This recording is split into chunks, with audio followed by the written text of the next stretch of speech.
Well, good morning, good afternoon, good evening, good day, top of the morning, top of the afternoon, top of the evening to ya.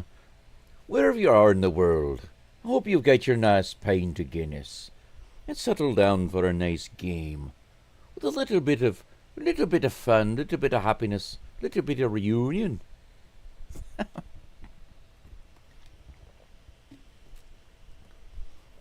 I suppose any of my Irish ancestors, however many I happen to have, because I have different ancestors, they'd probably be turning over in their graves, since my family name is a British family name, and I'm sitting here using the Irish accent and making fun. It's okay. I make fun of everybody, every accent. It's all good. How about this game today, guys and gals? Once again, if you didn't see my post, I'm telling you, even what I posted, you have literally no idea, no idea the combination of things that I've had to go through. Part of it is Apple's fault, but I'm not surprised about that because Apple is Apple. It's just another reminder of why I don't use Apple stuff. Everything is a headache. Everything is a headache. Even Apple TV, their broadcast of the game is, and their commentators. Just so you have an idea of what it's like, if you haven't watched an Astros game on Apple TV, my gosh. They had a three-person commentary earlier, and they were saying that the Astros didn't do a good job at the deadline. They were like, "You could have gotten Joe Ryan. I mean, you could have just got him for like a bag of balls." They literally made it sound like Joe Ryan was cheap. And the funny thing is, one guy said that, and then the very next guy talked about how expensive Joe Ryan was. Their guys were tossing shade at each other indirectly. They had completely opposite opinions. One guy said that the Astros completely failed. He didn't say anything about how the Astros lineup was upgraded. He didn't say anything about how bringing Correa back was going to help the Astros in any way on the field or in the dugout or in the stands. He didn't say anything about any of that. He didn't even mention Correa. And he didn't mention the other players that we brought in to replace minor leaguers. He didn't say anything about that. And he also said that the Astros could have gotten Joe Ryan for basically nothing. The next guy comes out and says, yeah, the Astros could have really used an arm, and Joe Ryan was out there, but he was expensive for anybody. It's like they don't even communicate. You know what I'm saying? They don't even communicate before they get on TV. But check it out. Here's our lineup, guys. Altuve's in the DH spot today. He's batting first. How about that? Sanchez batting second in left field. Carlos Correa at third base batting third. Yainer Diaz batting cleanup at catcher. Christian Walker batting fifth at first base. Taylor Trammell batting sixth. Or I'm sorry, seventh in center field. Cam Smith in right field batting eighth. And Dubon batting ninth at second base. That's our lineup for today. Oh, what is this? What is this? What is this? Oh, wait a second. Wait a second. There's been a change. That's incorrect. Okay, I see. Pena's batting first. Man, the information on the screen is what?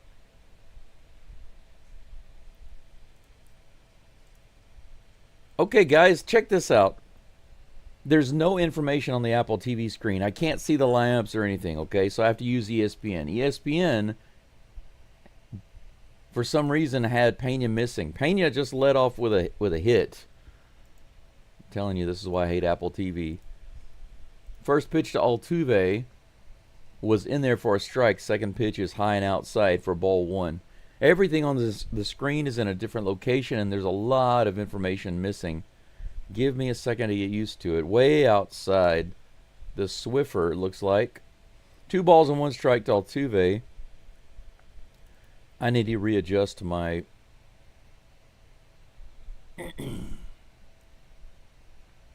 need to readjust my screen here. There we go. How about that? Here's the next pitch. He fouls this one off.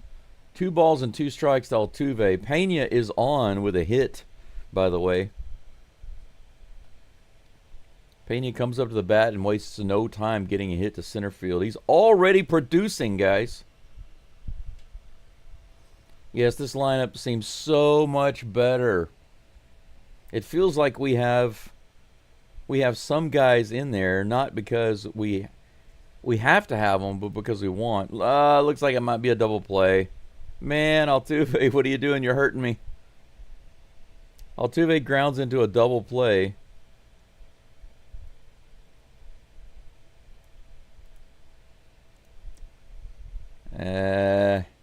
Easy double play to shortstop.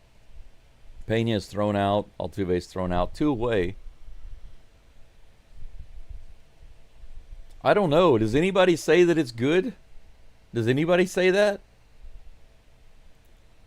Here's the pitch to Sanchez. Takes that outside for ball 1.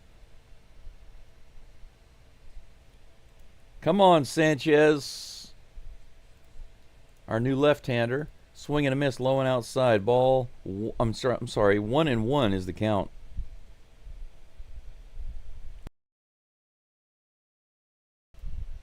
Man, getting this Apple TV subscription for the month paid for, getting it activated, getting it going, everything, getting it set up, and then realigning my stuff on screen, trying to get my details in front of me. It's been so stressful. 1 ball and 2 strikes to Sanchez. Chase, Jaworski, Esmil, and Gusto, 3 players went to the Marlins for this guy. There's the pitch. High. 2-2.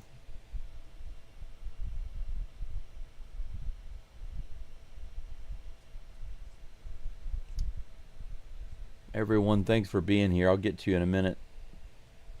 Sanchez hits it to the right side. Another hit. Astros with 2 hits, 2 singles. Pena back, produces. Sanchez with the Astros, first at bat, produces. And guess what? Carlos Correa comes to the bat. Listen to the crowd. There's some people applauding, and then people are booing. Yeah, baby, here we go. Correa back at the plate. How about that? 86 right in there. Strike 1. 2 outs. Sanchez on first. He has a 2% home run probability, says Apple. Hey, look at that. Wild throw to first base on the pickoff move. He's going to head to third. Here comes the throw. It's way in time. Sanchez. Bad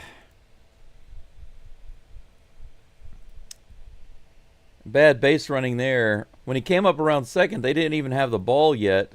So Sanchez had hesitated, and because of the hesitation, he got thrown out at third base. So just a little bit of poor base running there.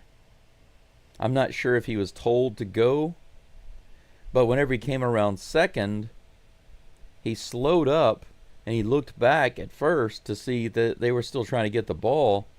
So he decided to run to third, and they made an easy throw over there. If he hadn't hesitated, he could have made it, but that's going to be out number 3.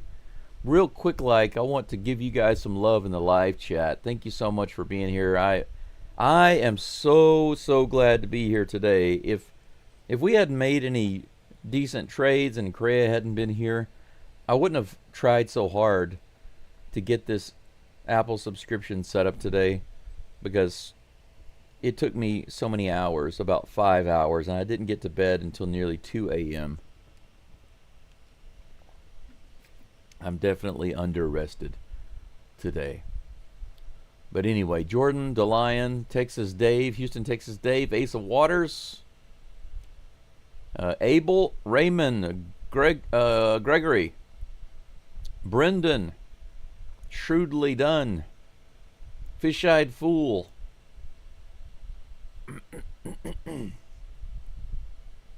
Who else is in here? Anybody else that I can see in the chat? Lynn, Fred, welcome in all of you, and a special welcome back to my member, DeLion, and any of my other members who have joined the channel.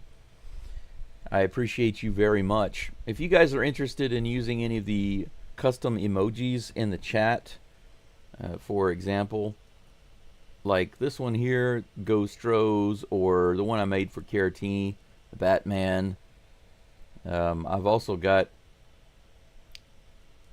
the Colton Old Timey Jam. I've got about 5 different emojis. My latest one that I added is the From Burglar. If you guys are interested in using these, you can get a very, very cheap membership for just a few dollars a month. Here's the first pitch to the next batter. Who is at the plate? I know Hunter Brown's on the mound. I know that.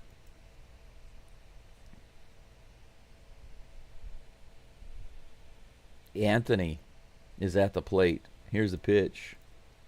High. 1 ball, 1 strike. The first pitch was a strike from Hunter Brown, by the way, as I'm trying to locate information on the screen. That's another thing that's... Apple products are the opposite of intuitive. Their layouts are not intuitive. They are the opposite of that. Here's the 1-1 pitch. Inside by about 4 or 5 inches. 2 balls and 1 strike. Is this a rookie? Anthony? Roman Anthony? Here's the next pitch. Low and inside, ball 3, 3-1. Fist bump. Boom, baby. Yes, fist bump. If you like Carlos Correa, fist bump that live stream like. There's a pitch. Fouls it off right in the zone, full count. Alex Bregman looks like he's on deck. Former LSU player.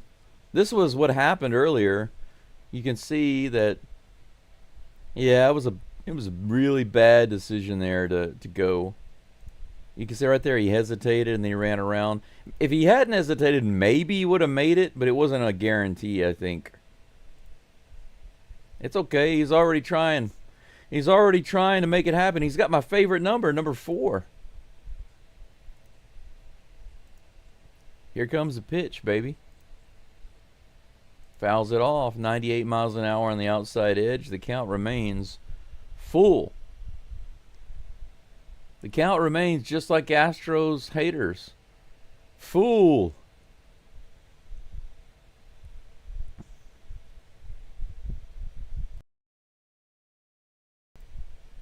Here comes the pitch. Right in the zone, bounce down to first base. Walker snatches it up. Puts it away, no problem. Alex Bregman comes to the plate. It looks so strange to see him walking up there dressed like this. To me, the Red Sox uniforms look like minor league uniforms, don't they? Well, that's fitting because they are a minor league team. Astros with 2 hits. Nothing to show for it, but man, I'm already feeling good. Here comes the first pitch to Breggy. Right in there in the bottom of the zone. Hunter Brown pitching to Alex Bregman. Who would ever thought it? Who would ever thunk? Who would ever thunk?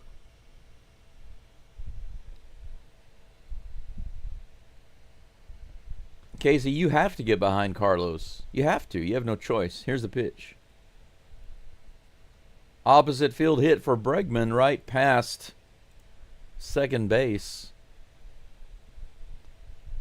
Little ground ball just to the right of the second baseman there.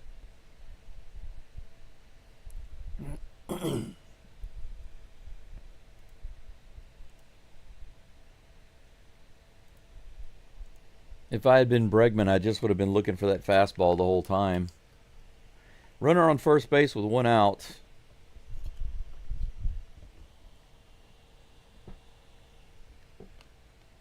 Next batter at the plate, Duran.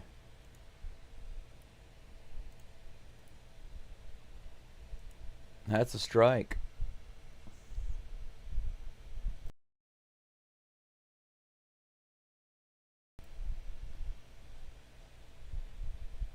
Correas didn't do anything wrong to the Astros or the fans by leaving. Casey, you might say otherwise, but you know you would have done the same thing. 1 ball, 1 strike to Duran. Jarren Duran batting what? 265 for the season? I would have done the same thing. Next pitch is right in there for strike 2. 0-2. No, I'm sorry, 1-2 to Duran. Why do I have to keep looking up so high to get the stats? I feel like the stats are literally way out in left field. They're up top and to the left. Why would they put... And they're very tiny. Why would they do that? 1-2 count. Here comes a pitch from Brown. High fastball, swing and a miss, baby. That's a K. Strikeout number 1 for Hunter Brown. And 2 outs. But here's the thing, though, Casey. You said I can't get behind Carlos. Now think about this. Let's just pick any random player on the Astros team. Any random player. It doesn't matter who it is. And you say, I support the Astros, but I'm not going to back that guy. I'm not going to support him. Why wouldn't you? He's part of the Astros. All right. A little soft line drive to center field. Pena backs up and puts it away for out number 3. That's going to be it. Coming at you live from Boston. This is Astros. Commercial break incoming. That's the end of the first, guys. So 2 hits for the Astros, 1 hit for the Dirty Sox. It's 0-0, but things are boding well for the Astros. But what I was saying is, if you support your team, then you support every player. You might not support their choices off the field or in their careers, but when they are with the team, you want them to do well. So I don't really understand what it means to say I can't get behind one of our players. We have a key player on the field filling in an important spot who is a huge upgrade from our minor league replacement. So what does it mean to say that you can't back that player? I'm not sure what that means. Whoops, I forgot to change my picture of Brown on the screen. Sorry about that. I'll fix that right now. There we go.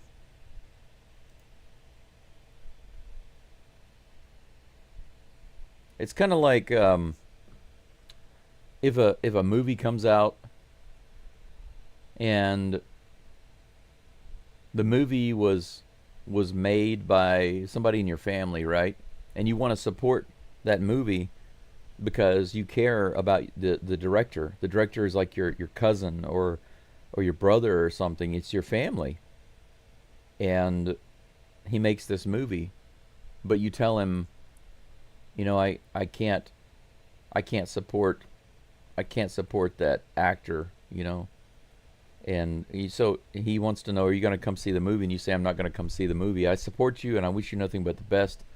I hope the movie does really, really well, but I'm not going to go see it. Why not? Because that actor in it, I don't like his political views, and he's very outspoken and says a lot of dumb things, and so I don't support that guy. Well, you don't have to support him, but support the movie, you know, support your family. And that's what I would say. You definitely want Correa to perform well, right?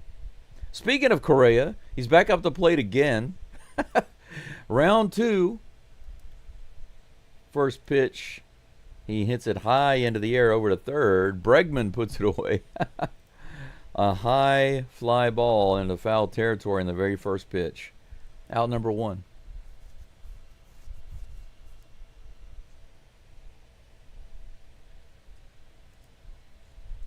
They're showing some reminiscing highlights.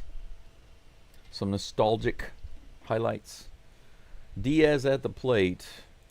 Takes that first pitch for strike one.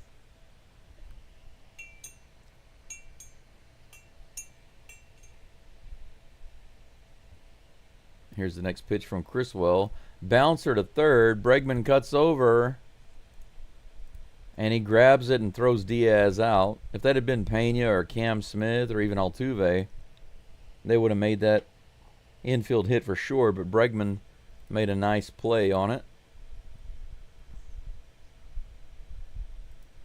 Easy to throw out Diaz. Diaz is not fast or slow. He's kind of medium speed.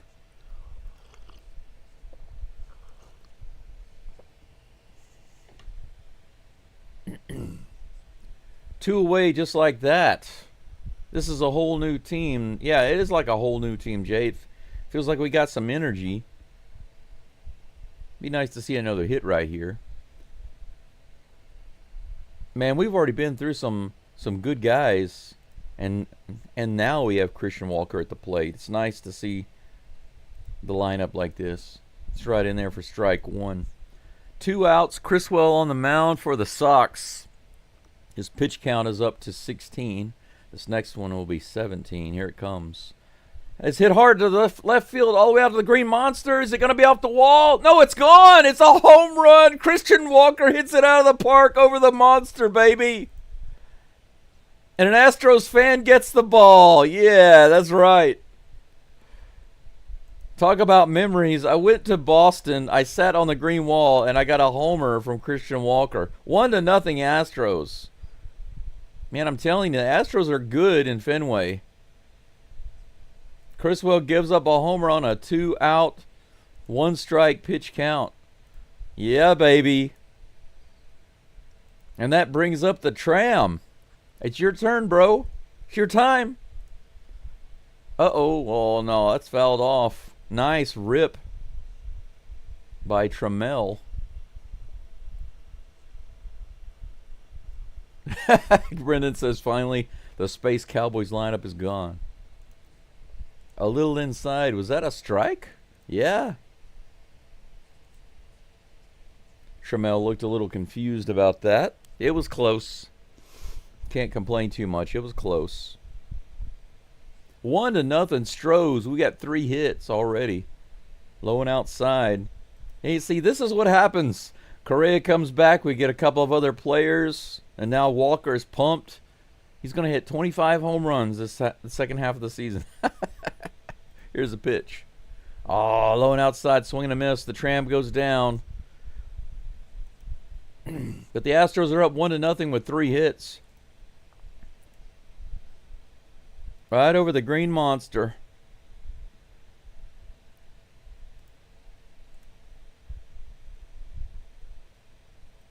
There we go, baby. That's what I like to see right there. Christian Trotter. Christian Trotter.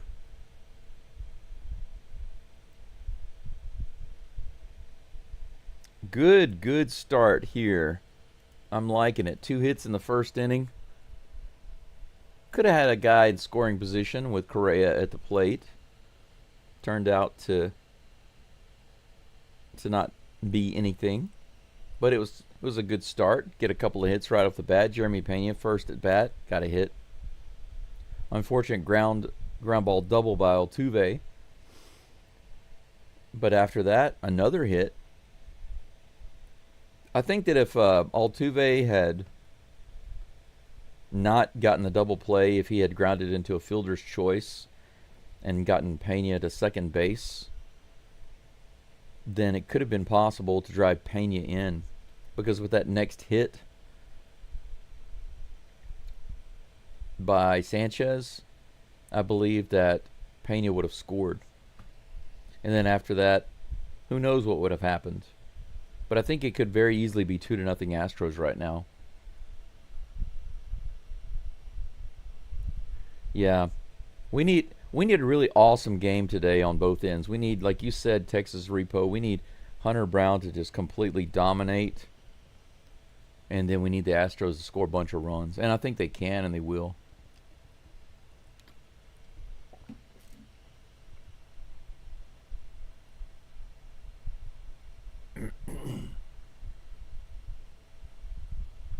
Yep, DeLion says, I used to feel that way. Some of these guys only get one chance at a big contract before their bodies break down.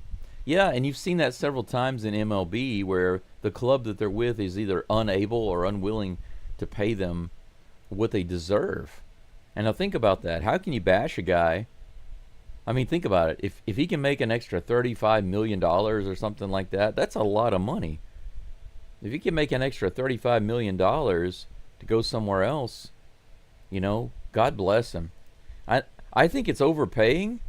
It's a game that they're getting paid so much money to play a game is crazy, but that's the way it is. And if I'm a player and I can get 35 million by going somewhere else, you can bet I'm going to do it. Absolutely. High and outside. 1 ball, 1 strike is the count to Trevor Story. What is your story, Trevor? What is your story? Here comes the 1-1 pitch from Brown. Fouled off. Strike 2. Oh, that's lovely.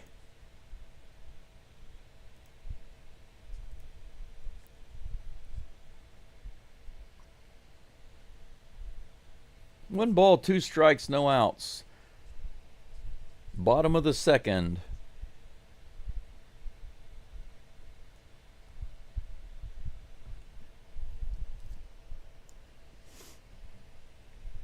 Here's the next delivery from Brown, the 1-2. Woo, close. High and outside. Just slightly past that corner. 2 balls and 2 strikes.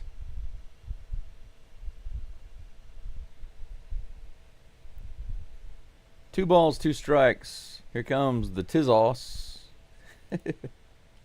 Hit up the middle. Is it going to be down? No. Tram has got it. Right to Taylor Mell for out number 1. Good result. I think it is. I think it's one of the oldest parks there is.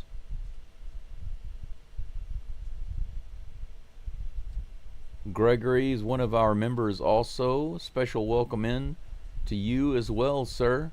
All my members get special love. Thank you so much for supporting the channel. High is the next pitch. First delivery to Masataka Yoshida.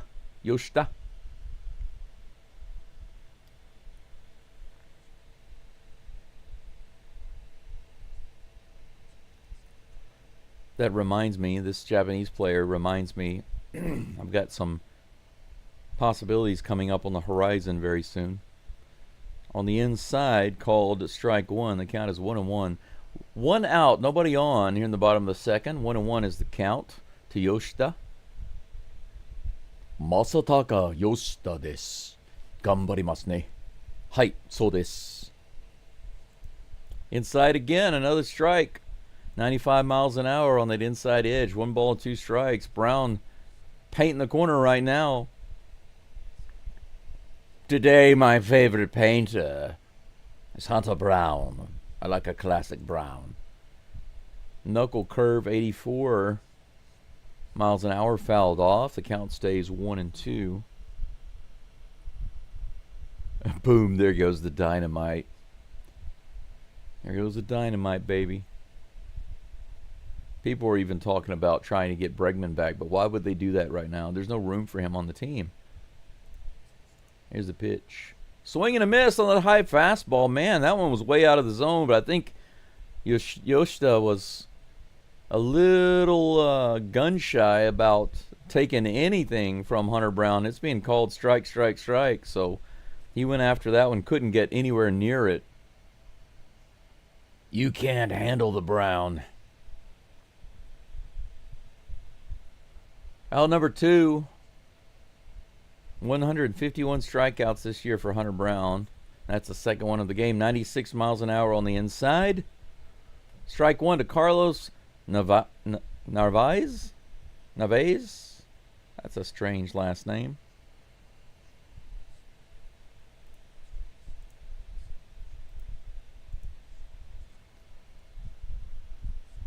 Yeah, he's heating up right now. He sure is. Yeah, high heat gets those eyes real big. It does. It's hard to lay out those high heaters. Right in there, man. Nice pitch. That looked like a sinker. Had a little movement on it.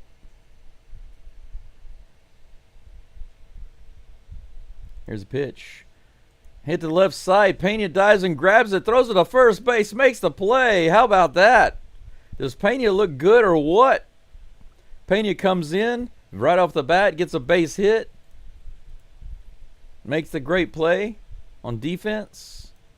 I'm loving it. Da-da-da-da-da. I feel good today, guys. Even though I'm definitely feeling a little sleepy and tired. What is this ridiculous Jason Momoa ad they're showing? This movie looks like a spoof. It looks like a joke. It looks like a joke. It doesn't look real. I'm sorry, it doesn't look real. The first time I saw the advertisement, I thought it was a parody or something.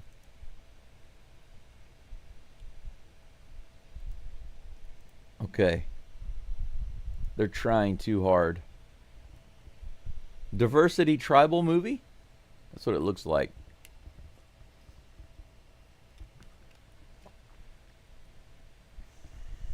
Oh my gosh, they just showed behind the scene footage of the women spinning around slingshots like they were trying to throw them, and they were like flinching and stuff because they were scared of the slings hitting them. One of them did hit them.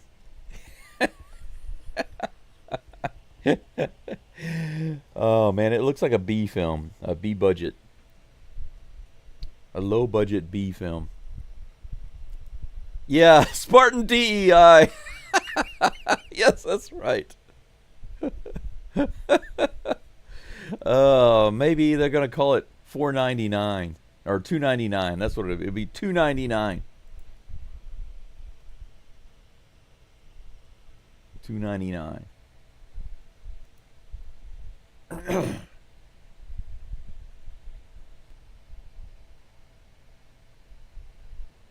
Good grief. Yeah, definitely. They did mention earlier, even Alex Bregman. Alex Bregman gave some advice to Hunter Brown while he was with the Astros. But of course, he was all over that last ball, so he probably knew what he was going to throw. And then Verlander helped out Hunter Brown a lot. No doubt. I mean, can you imagine that? Having Verlander as your mentor. Cam Smith hits the very first pitch to the shortstop, who throws him out at first base. The Astros are putting the bat on the ball, that's for sure. Line drive. And a one hopper. That was a nice rip, but a good catch by Story at short.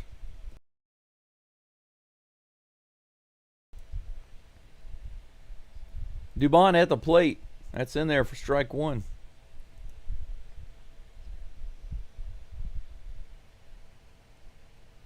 Dubon rounding out the Astros lineup today at the ninth spot. Here's a position. Here's a hit.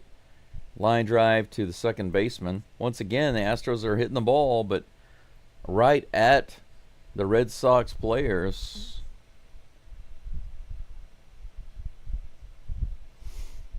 Where are those reviews coming from, though, Brennan? That's what I would ask.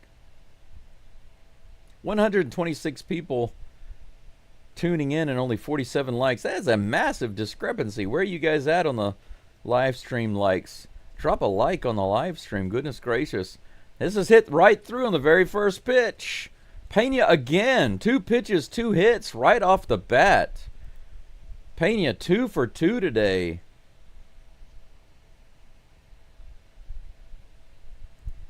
Nice, man. Pena producing right off the bat. Literally. That brings up my hero, Jose Altuve. Some mixed cheers and boos in the crowd for my man. Here's the pitch. Right in there for strike one. Come on, Altuve. I want to see him put one over the Green Monster. He definitely Has a high percentage chance to do so. 2 outs right now.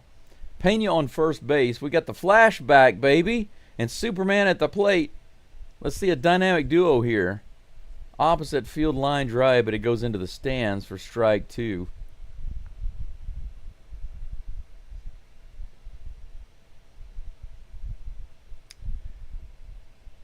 Oh, the new Minecraft movie that came out a while back, a couple of months ago, didn't it? That movie is already come and gone here in Japan. It didn't do well, unsurprisingly. Here comes the next pitch. Fouls it off. Count remains 0-2. Yes, Brendan. Yes, my God, yes. Jordan comes back. Jake Myers comes back. We get our pitchers back. Christmas is going to come soon, I'm telling you. Christmas is going to come soon. We got our Christmas starting in July, did we not? It came right at the end. Right at the end of July, but it came. That's way outside for ball 1 to Altuve. 1-2.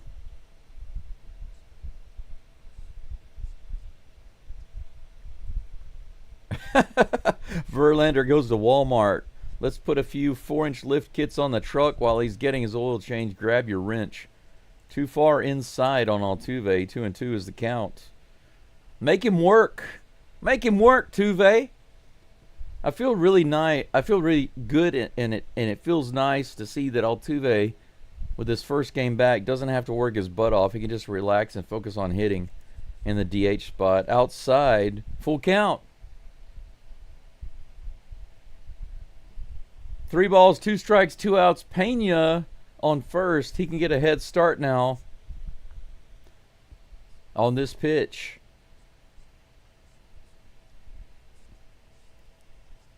Criswell on the mound, about to deliver the 3-2 pitch. Here it comes. Pena is off, way outside, ball 4. How about that? Altuve works the count, baby. Working it, loving it, working it. Do you guys remember, I think it was Kevin Nealon? Was it Kevin Nealon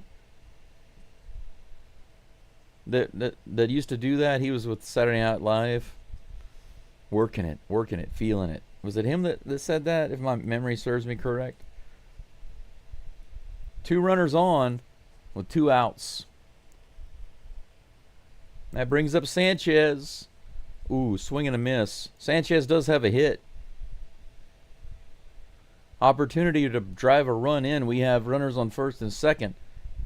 A nice single would bring Pena home. We've got 2 outs, so they're going to be running on any pitch. I'm sorry, on any hit. It's definitely going to be a heavy lineup. It's already better, but man, just in one day, it's already better.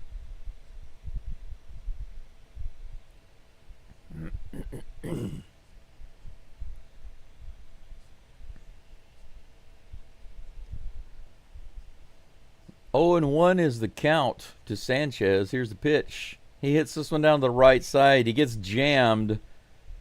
It's an easy play for the first baseman to grab it, and he tosses to Criswell, who covers the bag. But that's four hits for the Astros and 1 run after 2 innings. That's the end of the inning, but the Astros still looking good. They got started a little bit late with the hit and the walk. They already had 2 outs by the time that happened.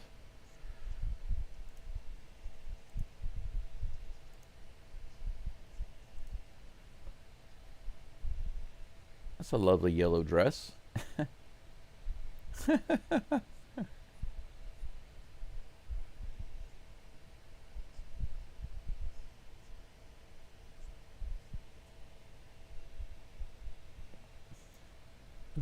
Some of these commercials are so strange. 137 people following along. Thank you for being here. Welcome to Ghost, where I do live play-by-play of just the Houston freaking Astros. Astros, baby.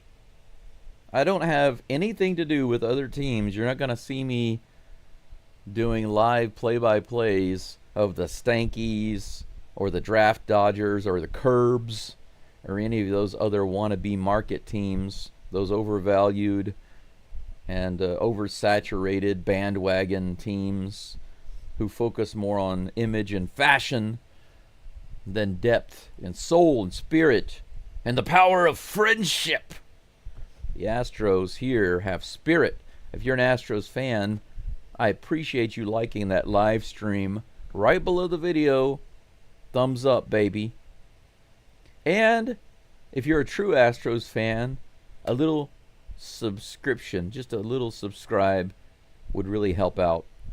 I'm working my way to 900 right now. Looking forward to getting to 1,000. The main reason I want to get to 1,000 is because it opens up some sponsorship opportunities with companies.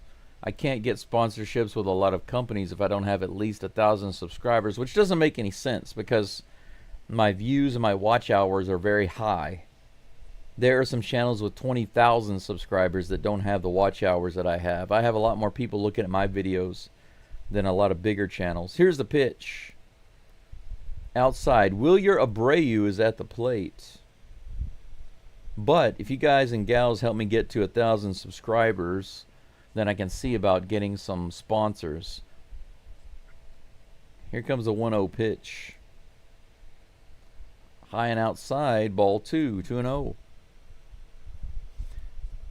The most expensive ship in the world, friendship. That's right. It's the nicest, most luxurious ship. Right in there, 96 miles an hour, foul to off. 2 balls and 1 strike. Mark Bryan says you're talking about Garrett Morris. Garrett Morris? I don't even know that name. Here's a pitch. Swing and a miss, 95 miles an hour. 2-2 is the count against Abreu. Feels weird saying Abreu considering how we have an Abreu and we used to have another Abreu.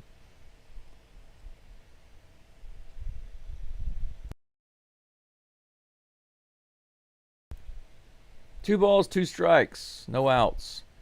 Bottom of the third. Here comes a pitch from Brown. High and outside, full count.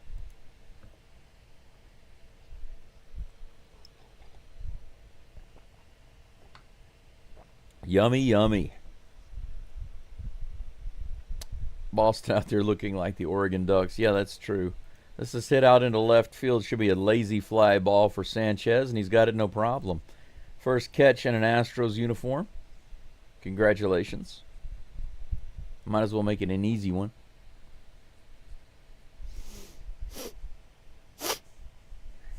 Goodness gracious.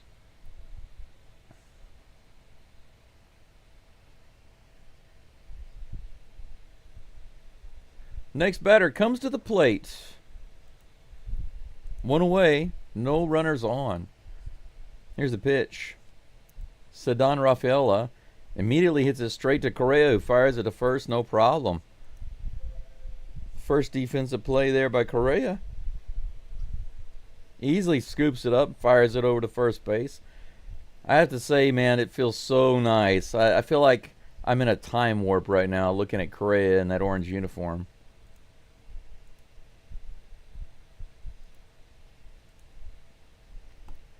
Does it not look like a time warp? No, Brendan, Altuve is DH today. He's not playing in the field today. Here's the next pitch. Right in the top of the zone, strike 1. Good toss to Roman Anthony. Roman Anthony's 0 for 1 today with a ground out. We have 2 outs, nobody on. 0-1 is the count. Here comes the toss from Hunter Brown. Right in the bottom of the zone, and it's going to get through on the right side.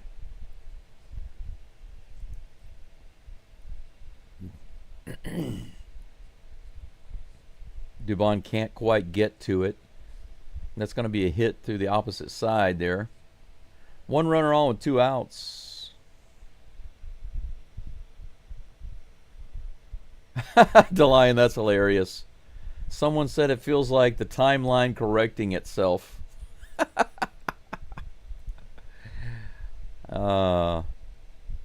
That's funny. Here comes the pitch. 96 on the inside. Strike one to Alex Bregman. Bregman had a single his last at bat, his first at bat. Seeing these guys on the field together is awesome. Hunter Brown goes over to first, but he's back no problem. 0-1 is the count to Breggy. Let's see if Hunter Brown can get some revenge here. Throw something that Bregman can't get his bat on. 0-1 is the count. Here comes the toss. Runner's off. No, he faked. Thought he was stealing, but he was just faking. 1 ball, 1 strike.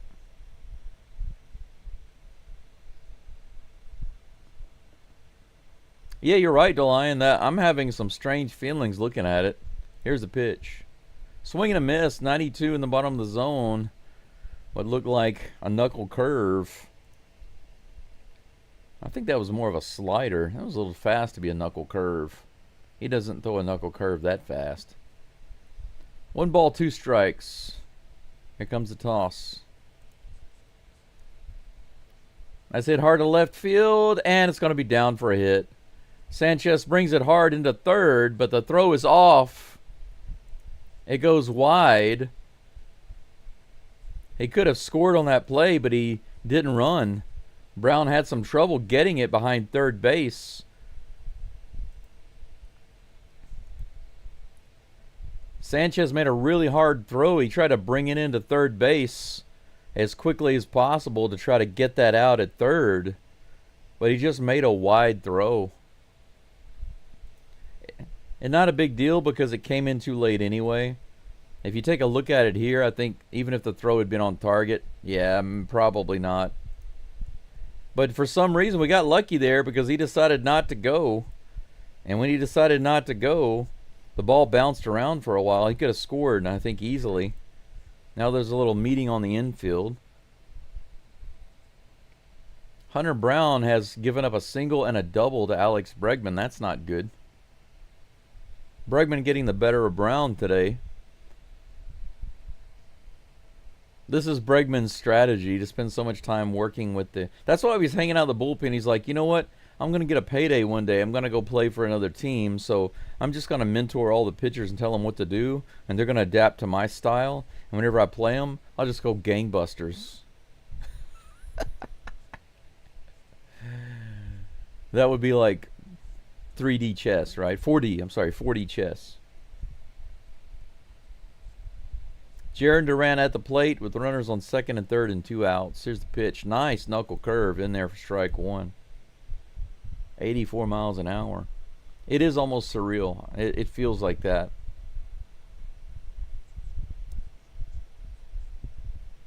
Jim Dandy Media, welcome in. And you're right. He has done a good job. So is Dana Brown.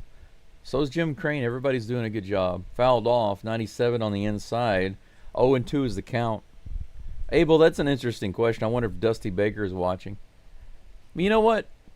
As strange as it might sound, he might not even be thinking about it. I mean, he might be relaxing at home, watching the game. Maybe he's listening into my live feed right now, my live stream. Dusty Baker, welcome in. I know you're out there listening to Astros because my channel is so huge right now. Here comes the 0-1 pitch. I thought that was 0-2. Swing and a miss. Yeah, it is 0-2. On the Apple screen it says 0-1. I was just reading it, but I corrected myself. That is a strikeout. Swing and a miss on the 0-2 for strike 3. Apple TV, your information on the screen was wrong. Hunter Brown helps the Red Sox strand 2 base runners. All right. Astros preserve their lead 1-0. We are finished with 3 innings, guys, in Boston. 33% of the way finished. 33.33333 infinity. Top of the fourth coming up in just a moment.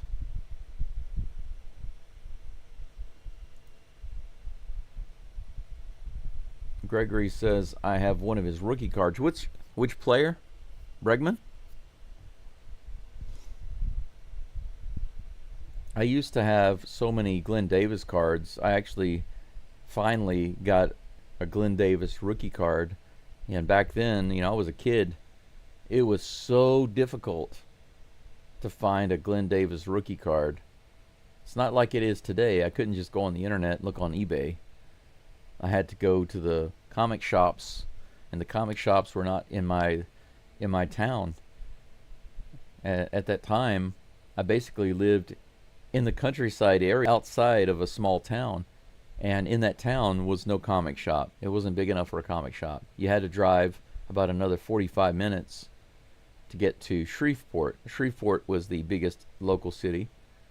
This was when I was in right before I went into high school. So between the ages of about I'd say 10 and 14, somewhere in there. During that time, I was real active with the youth group. I will always remember one of the best men, best mentors, most caring, loving men I've ever known in my life. Easily in the top 3, no kidding. His name's John Newman, and now I think he's with a church called Ford Park in Louisiana, but he was my youth minister there, and he and I used to go to the comic book shop. We'd look at comic books. We would look at baseball cards. We spent a lot of time together. I used to wish that he was my dad. Correa's at the plate, takes the first pitch for a strike. This is hit hard to left field, all the way out to the wall to center field, and he makes the catch. The center fielder makes a jumping grab right at the wall. Correa drove it all the way out there, but it was on the warning track and playable.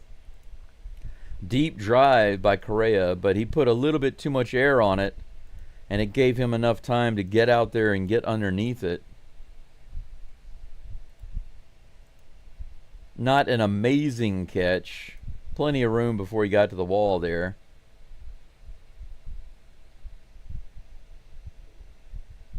One away. Yainer Diaz at the plate. First pitch is way out of the zone. 1 ball, no strikes. Here's the next pitch. This is bounced to the left side and fired over to first base for out number 2.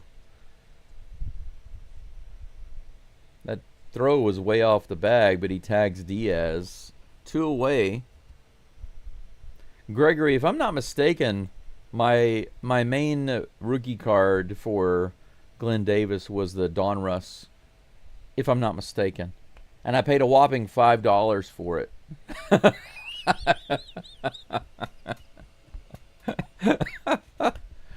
$5. Maybe nowadays, if you were to translate that into modern dollars, maybe it'd be like $20. Maybe, I don't know what it's worth nowadays.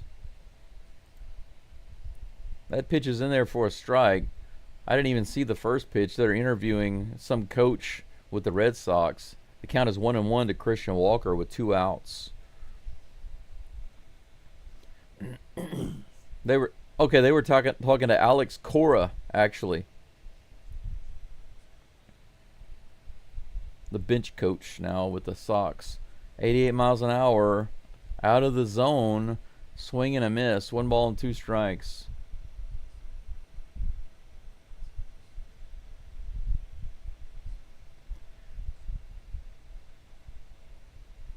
Here's the next pitch. Low and outside. 2 balls and 2 strikes.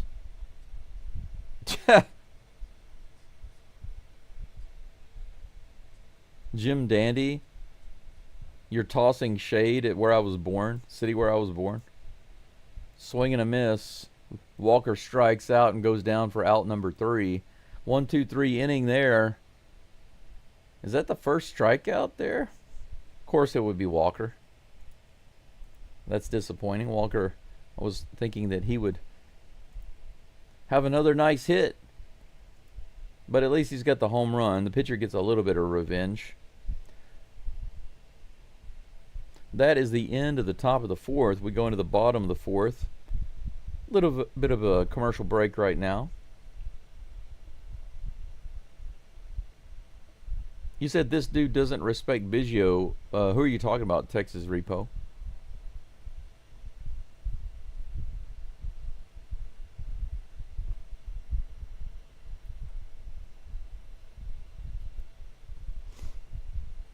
Oh, you're talking about Duran. Okay, I see, Gregor. You're talking about Duran on the Red Sox. I see. Gotcha.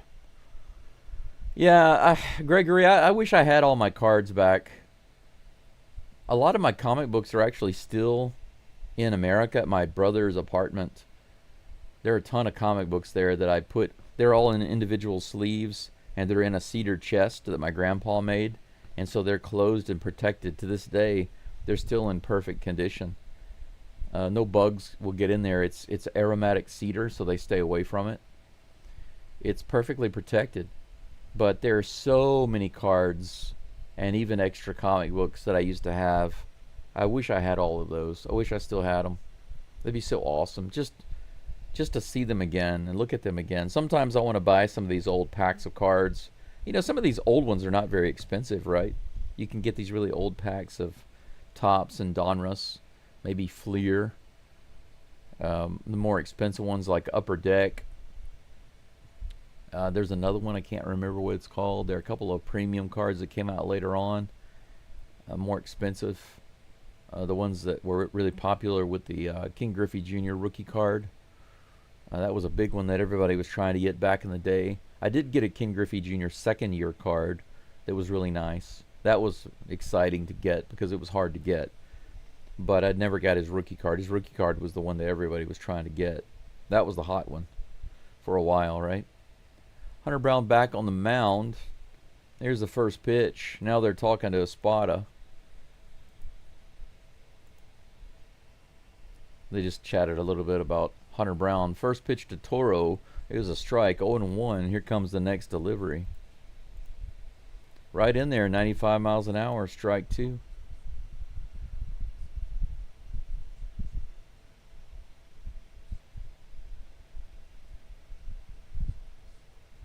$10,000 guns. I guess you say shots, you mean guns. Fired in celebration on New Year's Eve.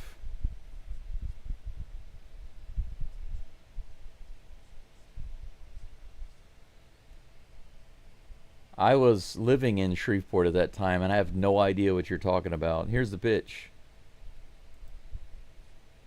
Strike three, swing and a miss. Hunter Brown picks up another K. One up and one down here in the bottom of the fourth. 10,000 shots. You're literally saying that there were over 10,000 guns fired off at the same time in Shreveport on New Year's Eve. I was living there at the time, and I have no idea what you're talking about. That's never happened. Don't embellish and make stuff up. Maybe it felt like that to you if you heard a few gunshots, maybe. But it's definitely, maybe nowadays it's like a war zone. I don't know, but it definitely wasn't back then. I was living there. Here's the pitch. 0-2. Two quick strikes from Hunter Brown to Trevor Story. One away, nobody on. Yeah, Gregory, I hear you. The cards when I was 8 and 30 years old and 45, but now I have a good collection, new collection.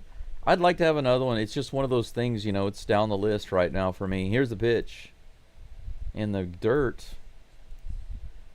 Ball 1-1-2. I've got some big news, maybe. Had an opportunity come up yesterday. I'm not going to tell you guys the whole story. If I were able to share the whole story, you'd see how amazing it is. Man. Here comes a 1-2 pitch. Swing and a miss. Strike three. Another K for Hunter Brown. 3 strikeouts in a row for Hunter Brown. And 2 away this inning. Nobody on. Okay. Fenway Park is the oldest ballpark that's still in use. Wrigley Field is the next one. No other stadium is closed. Dodger Stadium was built in the 60s. This one was built in 1912. Wrigley Field, 1914. That's crazy. Only 2 stadiums over 100 years old. Yoshida is back at the plate. First pitch is a strike. Here's the pitch. In the dirt, 1-1 is the count.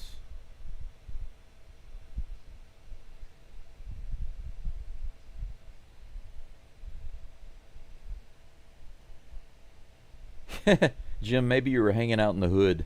Maybe you were hanging out in the wrong neighborhood. Here's a pitch to the right side. Bouncer to Dubon, who fires it over to Walker. Out number 3, 1-2-3 inning. 2 strikeouts and a ground out for Hunter Brown. All right.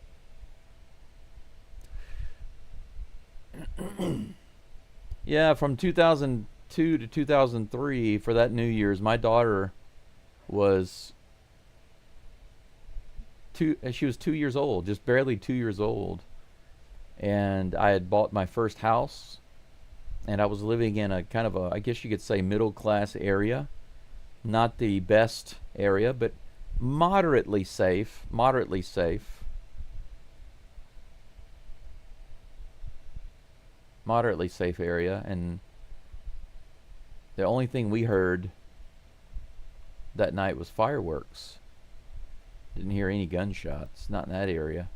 But then again, Shreveport is not much different than a lot of American cities, where you have certain neighborhoods where it's super safe. You have some gated communities that are like 100% safe. You have some other communities that don't have any gates, but they're probably 90% safe. And then you have some areas that are like, you literally don't go there. You don't go there. And this is no joke.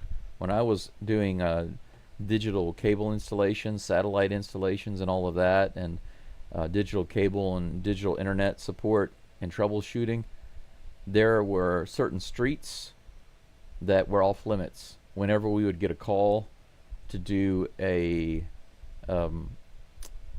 installation or a repair on those streets, it would automatically get kicked back to Comcast. And the reason is because the contractor refused to send its contractors to those areas. Think about that. So, yeah, Shreveport definitely has some really horrible areas. They even had a shopping mall at one time.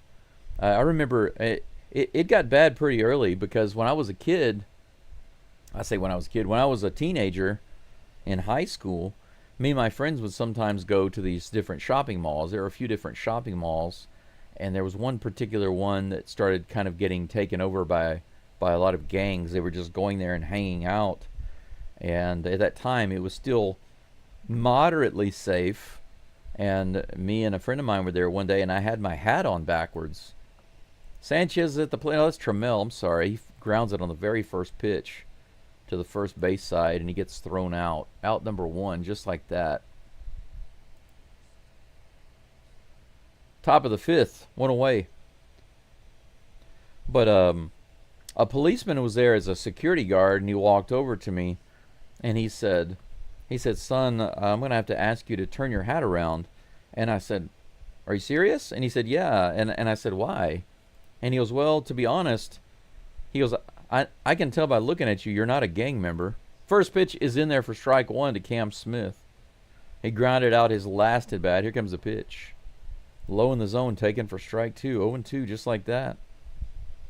And he said, "I can look at you and your friend, and I can tell that you guys aren't gang members, but just for your own good and for the safety of the shopping mall, I'm going to have to ask you to turn your hat around." And I said, "Do I have to?" And he goes, "Well, you don't have to, but I could ask you to leave high and outside. But if I allow you to stay with your hat turned around, it could cause trouble." And I said, "Why?" I had no idea why. And he said, "It's because of gang activity." Low and outside. It just so happens that I had a sports hat on. I don't remember which one it was, but it was a sports hat. It was a team hat. And he said because of the colors on the hat, it can be taken as a slight by some gang. Oh, look at that. Ground ball by Cam Smith to first base, and the throw is really bad. Shortstop there. Good job. Story makes a terrible throw to first base, and Cam Smith is on due to an error. 1 out, base runner. Take a look at this throw. Plenty of time. Throws it in the dirt. Buries it. First baseman can't handle it.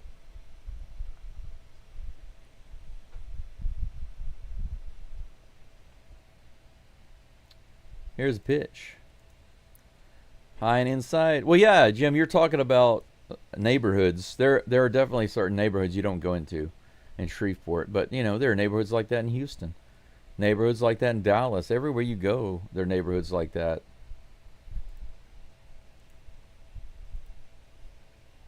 Unless you're in one of those cities that promote gun ownership, then all neighborhoods are safe. Here's a pitch.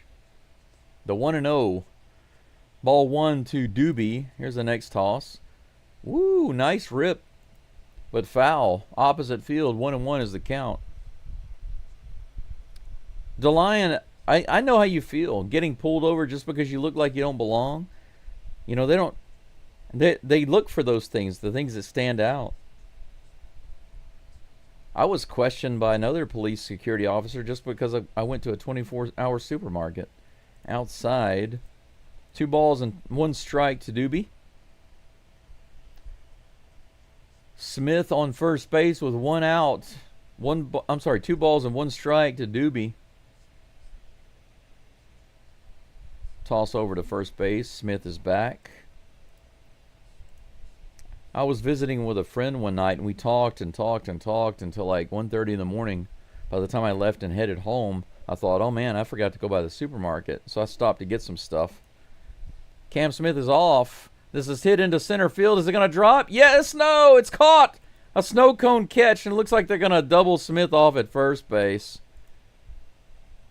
Man, Abreu out in right field makes a running snow cone catch. Just barely caught that ball on the tip of his glove. Look at this. If they show it up close, you get a better view of it. Yeah, look at this. Barely.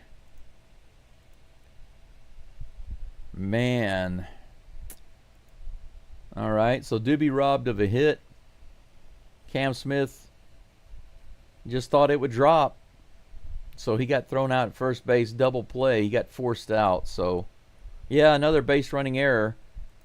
He thought it would get down, and it was close. It couldn't have been much closer. Another inch out of his glove, he would have dropped it. But Cam Smith got it wrong. He took a gamble, and he got it wrong, just like Sanchez. They gambled. They're being aggressive. God bless them for being aggressive. But maybe a little conservatism. We are hitting the ball a little bit. Give those guys a chance to drive you in. You know what I'm saying? 153 people following the live stream. Thank you so much. Please like that like button. Why do we have only 66 likes?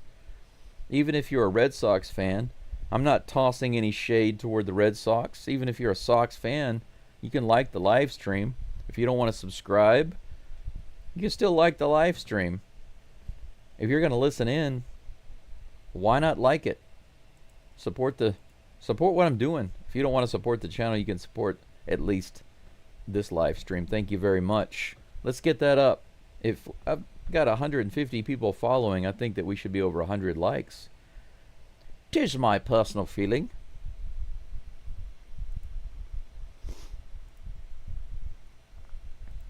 Yeah, DeLion, I was going to say that police officer at the supermarket, I went and I got like orange juice and some vegetables. I got some other things like that. Just a few little things for the next morning. Some bread for toast, you know, just morning stuff. And I went to the checkout. There was nobody at the checkout except for one cashier and then the police officer, security guard standing nearby. And while I was paying, he goes, "You sure are out late," in a real accusatory voice. And I just looked at him. And I said, so? And he goes, what brings you out so late? And I said, I, I literally looked around and I said, isn't this America? And he just looked at me with this really, really angry look. You know, some policemen, man, they cannot stand that answer. I didn't even have to say it. It's a free country. I didn't even have to say that. I just said it rhetorically. Isn't this America? I didn't even answer his question. That's all I said. Isn't this America? And he looked so angry. But what's he going to do about it? Fat security guard, off-duty policeman, trying to show power, push people around. Can't stand people like that. Here's a pitch. Low and inside. Did he swing? They say he did not. Ball one. Yeah, Jordan, I don't know. I say it's 50-50. I'm not upset that he tried. If it had been really bad, I would have been like, nah. Fouled off. 1-1 is the count. Carlos Narvaez at the plate. Mark says, how about them Astros? Hey, we can't forget about the guns. We got the guns. We got the guns in the lineup. We got the guns on the mound right now. How about these guns? Here comes the pitch. Swing and a miss. How about that gun? Strike three. Boom, baby. Speaking of guns, the Diesel gets another strikeout. 1 out here in the bottom of the fifth.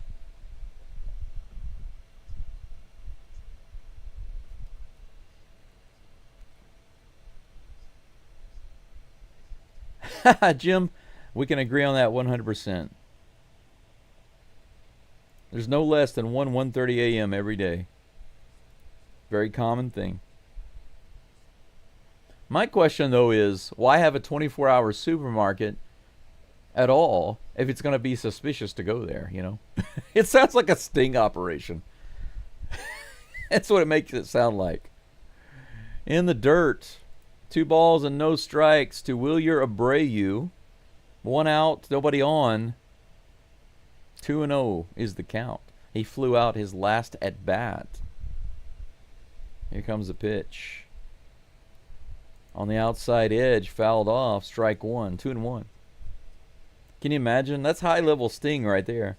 Police set up a 24-hour supermarket and say, this is the idea. After midnight, everybody's a suspect because only suspects will come in to the supermarket after 12 a.m. That's some high-level stuff right there. 2 balls and 1 strike to Wilyer Abreu. Here's the next pitch from Brown. High, way high. 3 balls and 1 strike.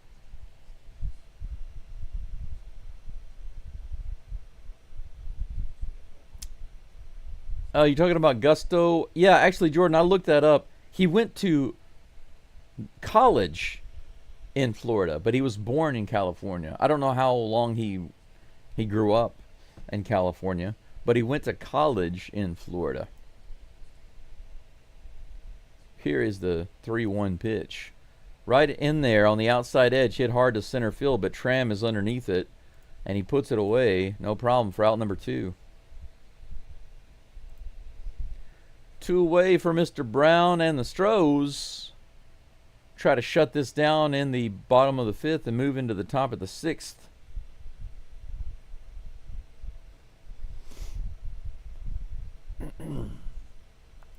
As soon as this game is over, Texas Dave, I'm going to cook myself some lunch. Maybe brunch. Depends on how fast the game ends. Here's the pitch. 95 on the inside. Strike 1. 0-1 is the count.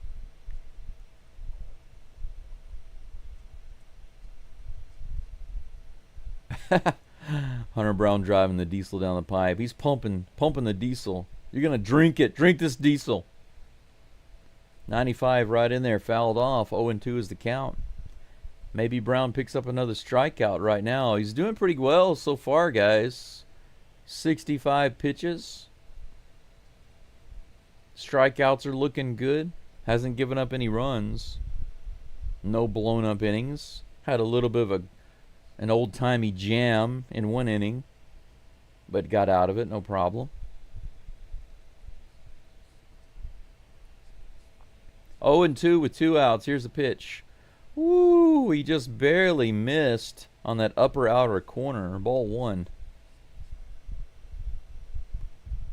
You know, I saw this pitch on the screen, and I didn't know if it was a strike or a ball, but it was a ball. That is another ball. 2-2 is the count. I saw that pitch in the zone, and I was like, wow, it's a strike. But the ump was like, no, it's a ball. And I said, I don't like the way you're coming at me.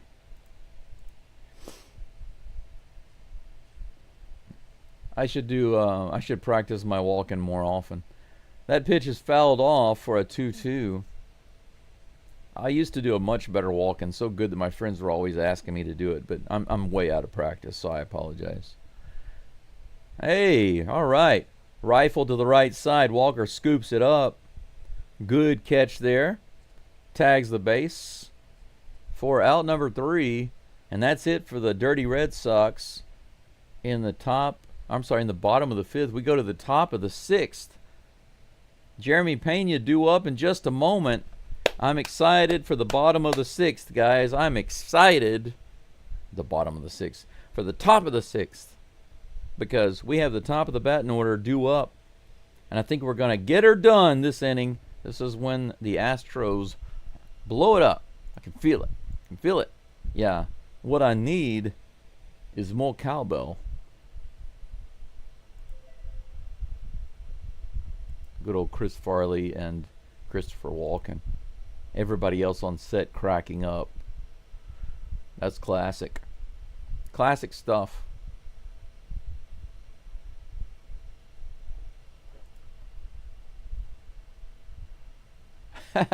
Gregory, you're really wishing the best of luck to Augusto, but me too. I hope he does well. I hope his career really goes well for him. The only time that I want him to fail is when he plays the Astros. I'm okay with him having a good game against the Astros as long as the Astros pull it out and win. But I do wish him the best, though. I liked Gusto, and I appreciate the work that he did here. He helped get us through, and I was kind of surprised to see him go, and a little disappointed. A little sad, rather. But it was offset by my happiness about everything we got.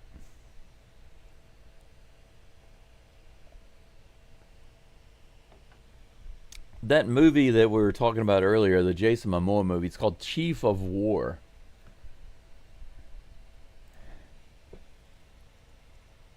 Chief of War.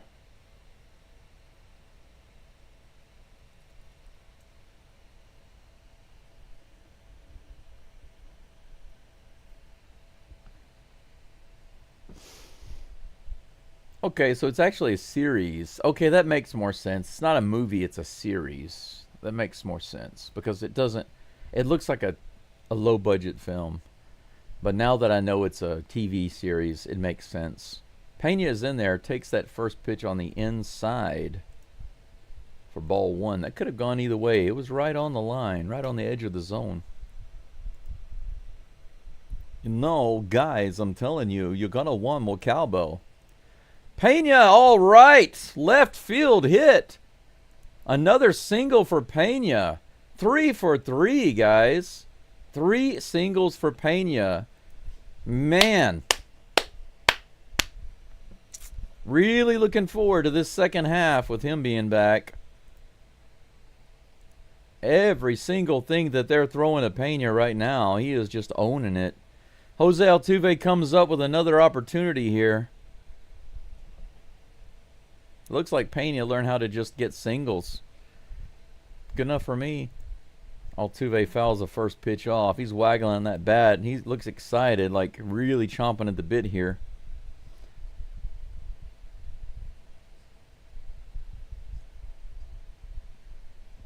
Oh, and 1 to Altuve. Yeah, he's on, bro. He's on. Maybe he'll have a 6-hit game. Here's a pitch. Altuve hits that a grounder to second base. Is going to be another double play. He's safe at first base, so Pena is thrown out at second, but Altuve beats the throw to first. The throw is high. I think it was a slow enough hit, though, where he might not have been able to get the double play anyway. Yeah, it was close. If it had been on, maybe he would have gotten him, but it was a bad throw. Red Sox not looking quite that great on defense.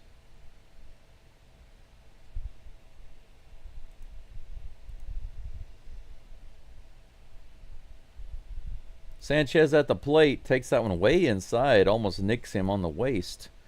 One away, Altuve on first base. Sanchez at the plate. Correa on deck. Time to make it happen. Let's go. Here's the pitch.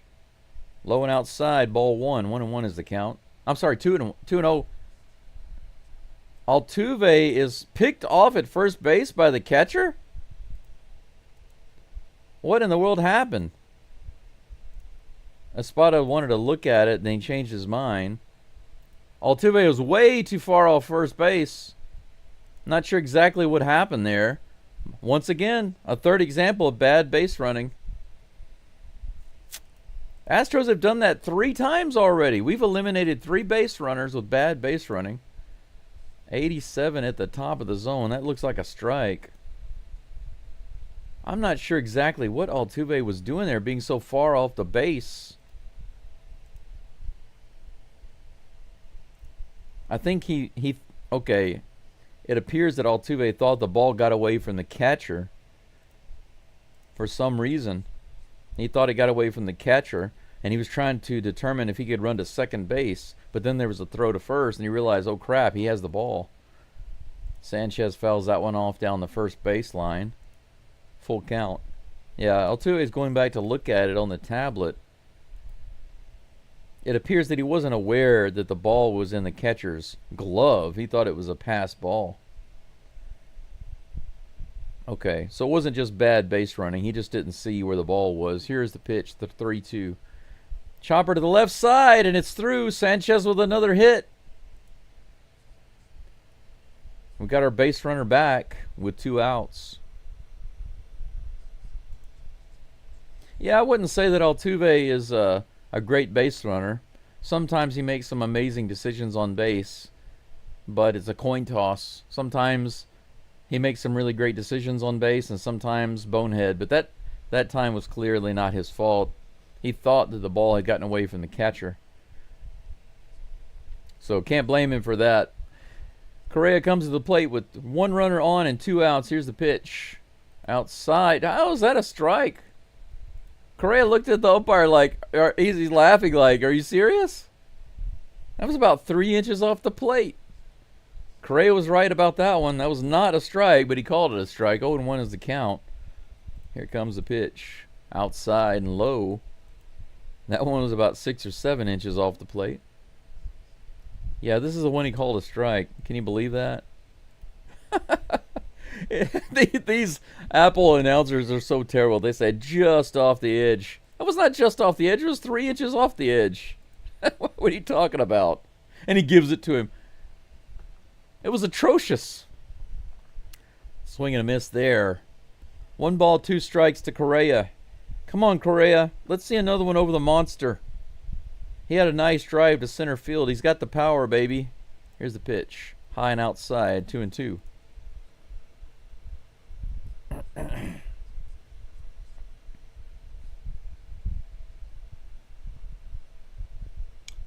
Yeah, DeLine, you're right. Altuve is always looking for an angle. He's always looking for a chink in the armor, a crack somewhere. 87 on the outside edge. Correa goes after that one. I guess he figured he can't let it go by. It was about 4 inches outside of the edge of the zone. He strikes out for out number 3. We have 1 stranded base runner. Man, that home run has been the entire game so far. Astros have had some decent hits. We've gotten guys on base. We've had a couple of base running errors.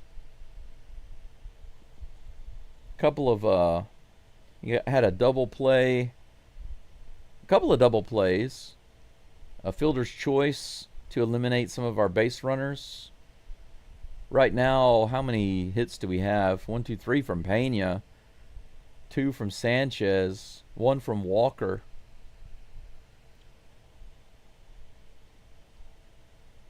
Man, 5, 6 hits for the Astros. 3 hits for the Red Sox. Hunter Brown, 5 innings pitched. Now check this out, guys. How about this performance from Hunter Brown? He is cooking right now. 5 innings pitched, 69 pitches, 49 strikes. Only 3 hits, no walks, no earned runs. Hunter Brown is cooking with some kind of turbo-powered gas. 2.44 ERA right now. Hunter Brown is on, baby. Well, if Hunter Brown is pitching like this and our relievers are solid, then we don't need the run support, but we should, Fred. We absolutely should give more runs. Against this team, against the Red Sox, I think we should have 3 runs on the board at the end of this game, at least. Red Sox are not a bad team, but we should have 3 runs on the board, if not more. But 3's my minimal with Hunter Brown on the mound.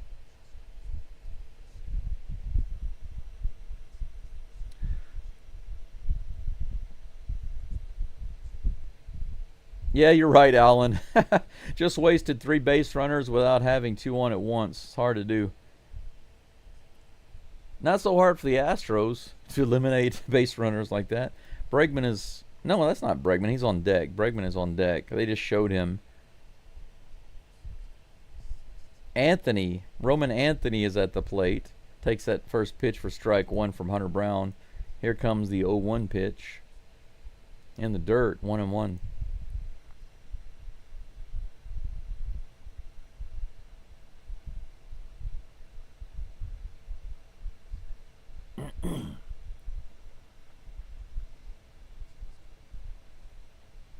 Brendan, I just saw your question about age restriction.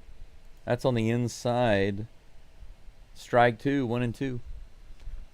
Brendan asked, did you hear about age restriction coming to YouTube next week? Well, there are already some age restriction policies in place, but I don't know what the new age restrictions are. I'll have to look into it. But normally, it's reported as a much bigger deal than what it really is. But I'll look into it. Thank you for pointing it out, because I don't know anything about it. This is hit hard to the right side, but scooped up by DeBon, who throws it over to Walker for out number 1.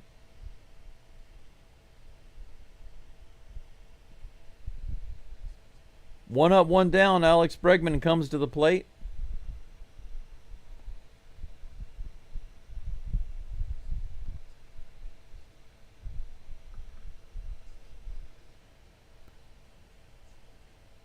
Actually, what Jay, what you're talking about is stranded runners. Left on base actually got worse. Here's the next pitch. Bregman, line drive right to Correa. Boom, baby. Out number 2. 1 pitch, 1 out. Hard line drive. Hunter Brown finally retires Bregman. Bregman is 2 for 3 today. Went after that first pitch and ripped it. But right at Correa. Puts it away like no big deal. Hunter Brown shaking his head like, man. Yeah. Alex Bregman and Hunter Brown are like, man. 87 low and outside to Jarren Duran. Ball 1.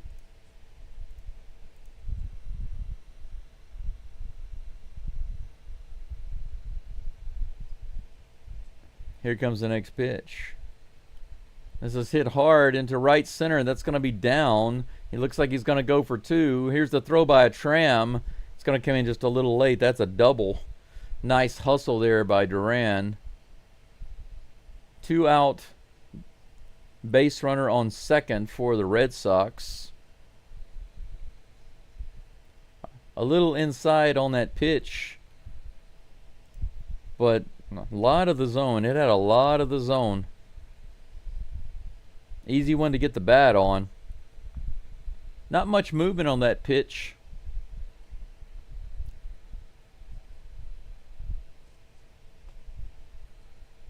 Here comes the first pitch to the next batter, Abraham Toro. This is hit high in the air on the very first pitch on the infield. Pena is back, but called off by Sanchez, who puts it away for out number 3. That's interesting. Don't see that very often. Pena usually takes control of those, but Sanchez called him off and took hold of it. 4 up and 3 down. 1 double given up by Hunter Brown, but no damage done. It's 1-0. And we're done with 6. We are done with 6.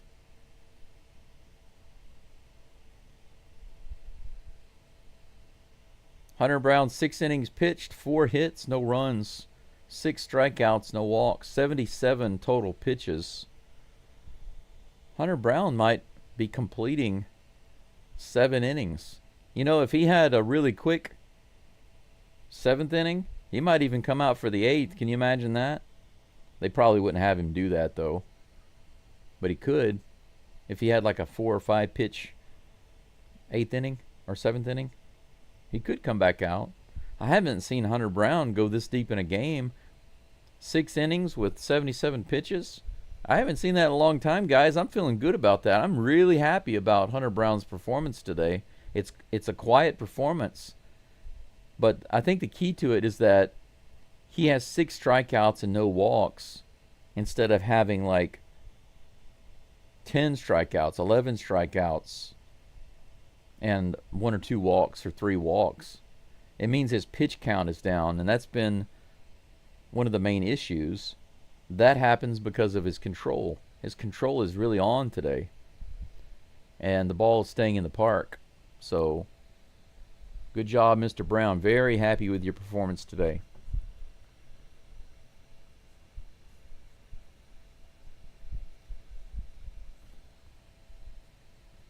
Jim, are you one of those negative Nancys?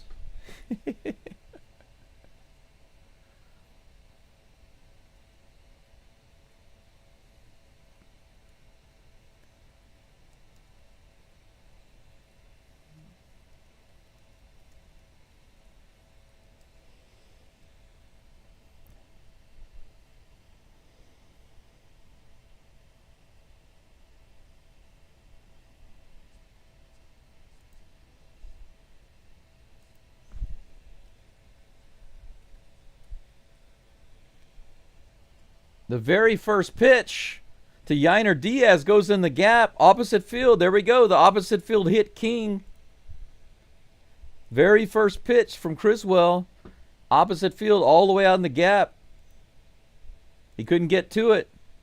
That's going to be a double, leadoff double. Yainer gives him a shiner. Right fielder dove at it. Check this out. He dove for it. Womp womp. Perfectly placed. Yainer, the opposite field king.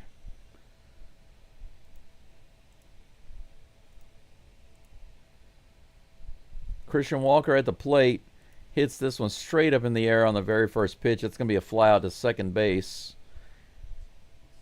Yainer stays at second, out number 1. Astros still putting the bat on the ball, though. Once again, just hit it to where there happens to be a Red Sox player.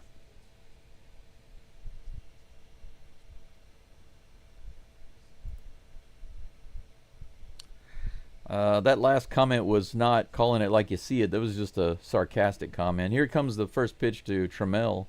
That's in there for strike 1. 0-1.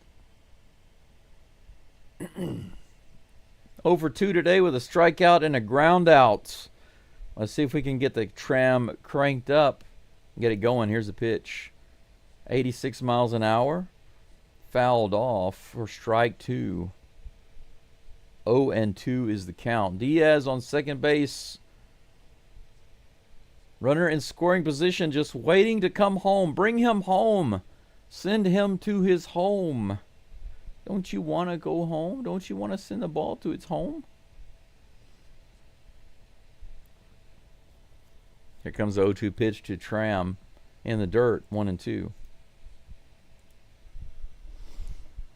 Hey, Travis, driving from Houston to San Antonio to pick up your girlfriend? Okay. Had to stop at a rest stop to get the YouTube up. Thanks for being in.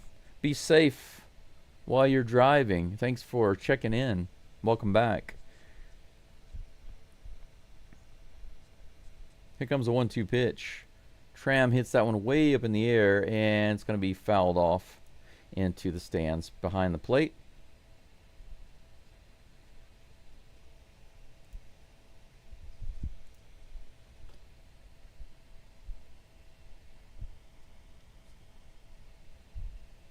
One ball and 2 strikes.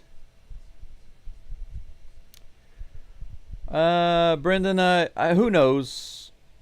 I don't know any details. I'll look into it. But like I said, there have been big things like this before with YouTube. And it usually tends to be about 1,000% worse in perspective than it actually comes out in practice. But we'll see. Here's a pitch. Little inside, but close. Called strike 3.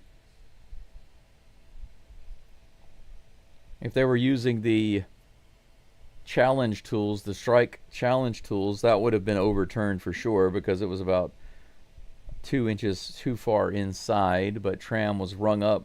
That umpire consistently calls that inside or outside pitch a strike. First pitch to Cam Smith is too far inside for ball 1. 2 outs, Diaz on second base. Cam Smith has a decent amount of success with runners in scoring position. He hits this one opposite field, way out there, but foul. 1-1 is the count.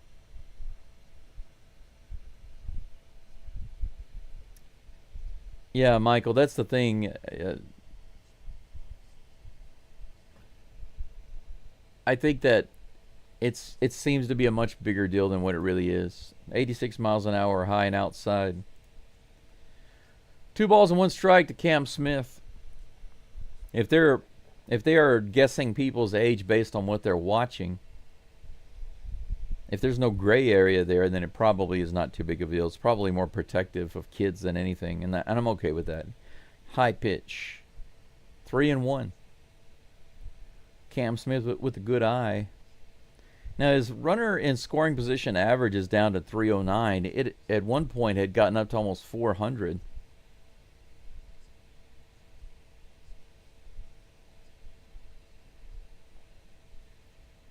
He had a real slide after the All-Star break. Was like basically 5 for 30. Here's a pitch. Too far inside. Almost hit him. But that's ball 4. We have 2 runners on now. 2 runners on with 2 outs.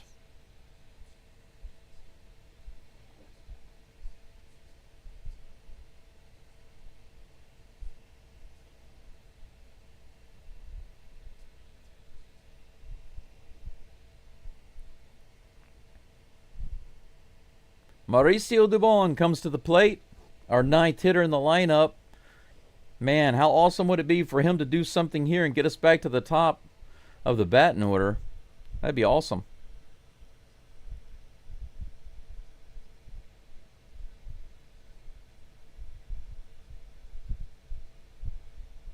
You're watching the Wicked movie? Are you serious? Okay. I had to go see that because my Vietnamese friend, my Vietnamese girl space friend, she really wanted to go see it, so we went to see it. First pitch is fouled off by Doobie.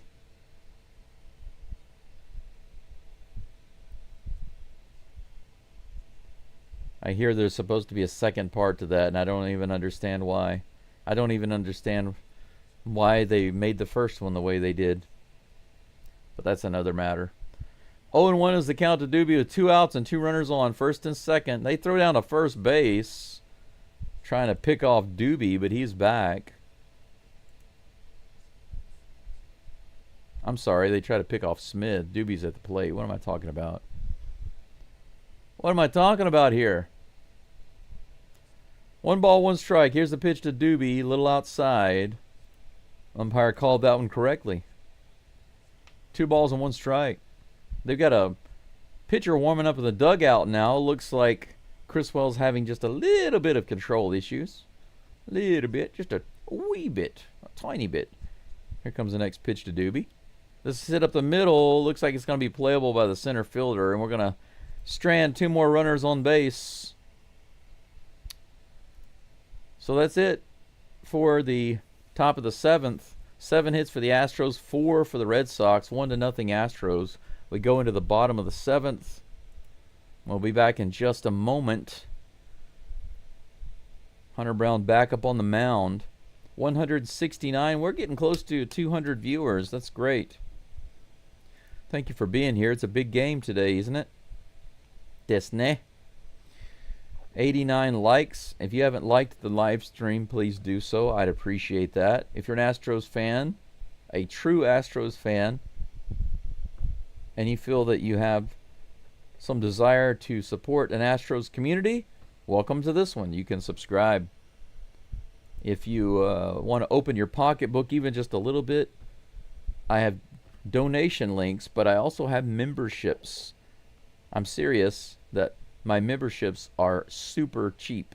I think everybody in this chat can afford just a couple dollars a month. My cheapest membership is very, very cheap. And right now, it's a struggle for me to just keep this going.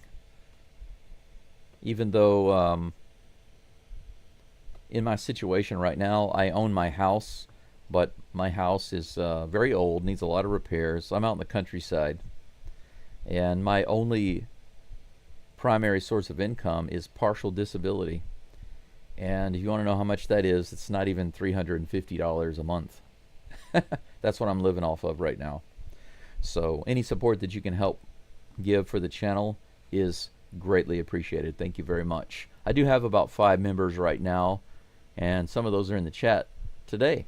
Old Dog, speaking of members, Old Dog, one of my members, longtime viewer of the channel, is here. Welcome in. Good to see you. But some of my other members are in the chat today, so I appreciate all of my members very much. And I've had a few donations here and there from other subscribers who are not members, and I want to say a special thank you to all of you. If you've donated to me through Buy Me a Coffee or PayPal, trust me, those are greatly appreciated. Greatly appreciated. Thank you so much. We are back at the game, the bottom of the 7th coming up. It has gotten pretty dark in Boston. It went from a beautiful sunset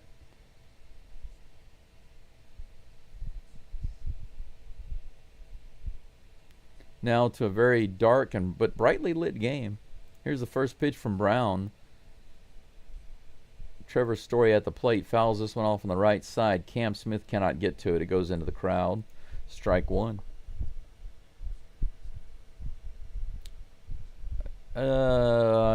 Trammell, no, I believe Gregory Trammell was traded for a while back. He had like an injury or something. He went through some kind of rehab, and then he was brought into the roster. If I'm not mistaken, I don't think he was originally drafted by the Astros. That pitch is in the dirt for ball 1. Comic Chef said Wicked is a trilogy. Oh my gosh. It doesn't even need 1 movie, much less 3. I didn't even think it needed 2. But I'm a writer. I write stories, and so I had a big problem with the story. Inside and low. Foul tip. 1 ball and 2 strikes. When I go to the movies, I'll have a problem with the direction or the story or the plot. Too many loopholes. Too many things that don't make sense. One of my biggest pet peeves is people reacting in ways that they would never react in real life. Completely nonsensical. And then people say, it's just a movie, just enjoy it. I can't enjoy it when it makes no sense. Because I have a brain. I want it to make sense. Here comes the 1-2 pitch. Low and outside, 2-2.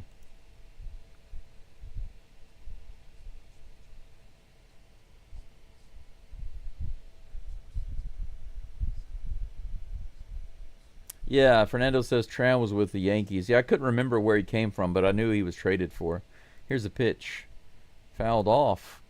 Count stays 2-2 on Trevor Story. Look at this. Fifth pitcher in Astros history with 20-plus starts and a sub 2.6 ERA with 140 strikeouts before August. How about that? Hunter Brown getting into some elite company now. Here's the pitch. Ooh, just below the zone for ball 3. It's a full count. No outs here in the bottom of the 7th. Pitch count is up to 83. And this is a full count. I would imagine that right here, if he walks this guy, they're going to have a bullpen guy going if they don't already. Here comes a pitch. Ball 4 below the zone. And that is an opening walk to Hunter Brown. Are they going to come out and visit? Josh Miller going to come out to the mound and visit Hunter Brown? Oh, man. Danny Darwin, Christian Vazquez, Julio Lugo, Billy Wagner. They're showing all these players that were with the Astros and the Red Sox. Roger Clemens. 95 on the inside, ball 1 to Yoshida. Masataka Yoshida.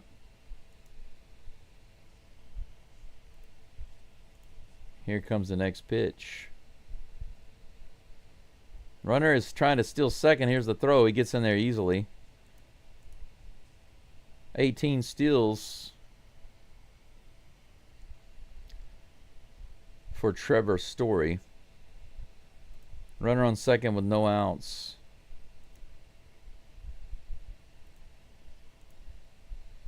Not close at all.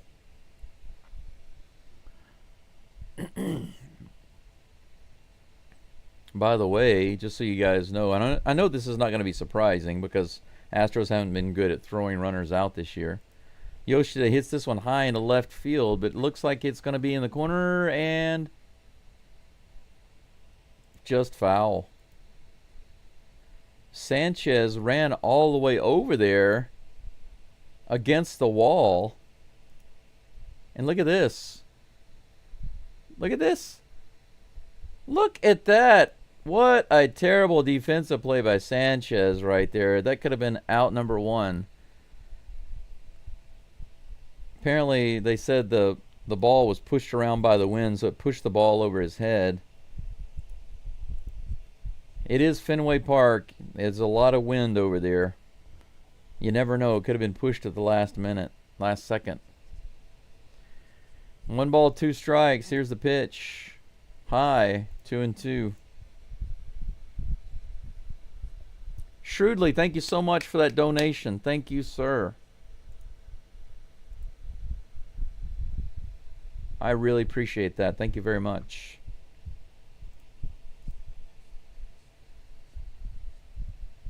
Hunter Brown walks off the mound and the crowd boos. Come on. Pitcher can disengage. He's not doing anything illegal. Be quiet. Bunch of babies. 2-2 is the count. Here's the pitch. He fouls that one off. Yoshida struggling here to do something. Hunter Brown has other ideas. This next pitch will be Hunter Brown's 90th of the game. Yeah, Michael, you're right. He's right there. If they don't have somebody warming up, they better have. I don't know why. I haven't seen anybody in the bullpen yet, and Josh Miller hasn't come out. Here's a pitch. Ooh, strike 3, but no, he doesn't call it. 91 low and inside. Oh my gosh, that was clearly in the strike zone. Look at this. Right there. Look at that. That was a strike. Full count. Here comes the pitch. Oh, he hit him.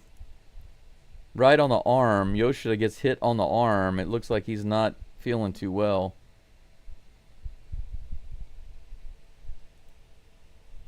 Trainer's going to come out and take a look. He hits him on a full count. Yeah, Hunter Brown's done. Michael, you're right. The umpire... But, you know, the Apple commentators are not helping the situation.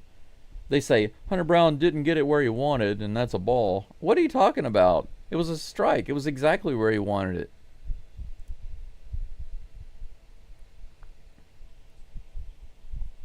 Control is a little bit of an issue now for Brown. He's done.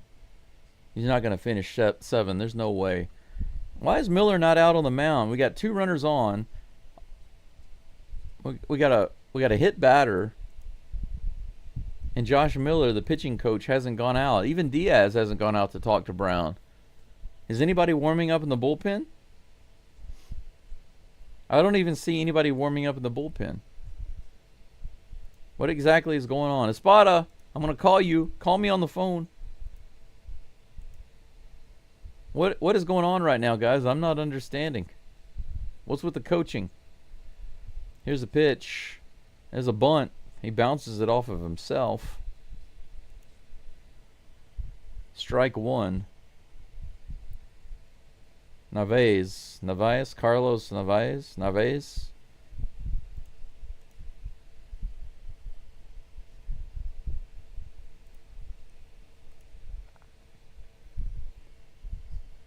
And trying to move the runners around with some small ball. Is he going to try to bunt again? Yes, he is. Hunter Brown comes off the mound, fakes a throw to second base. The crowd boos again. Abreu has to be warming up.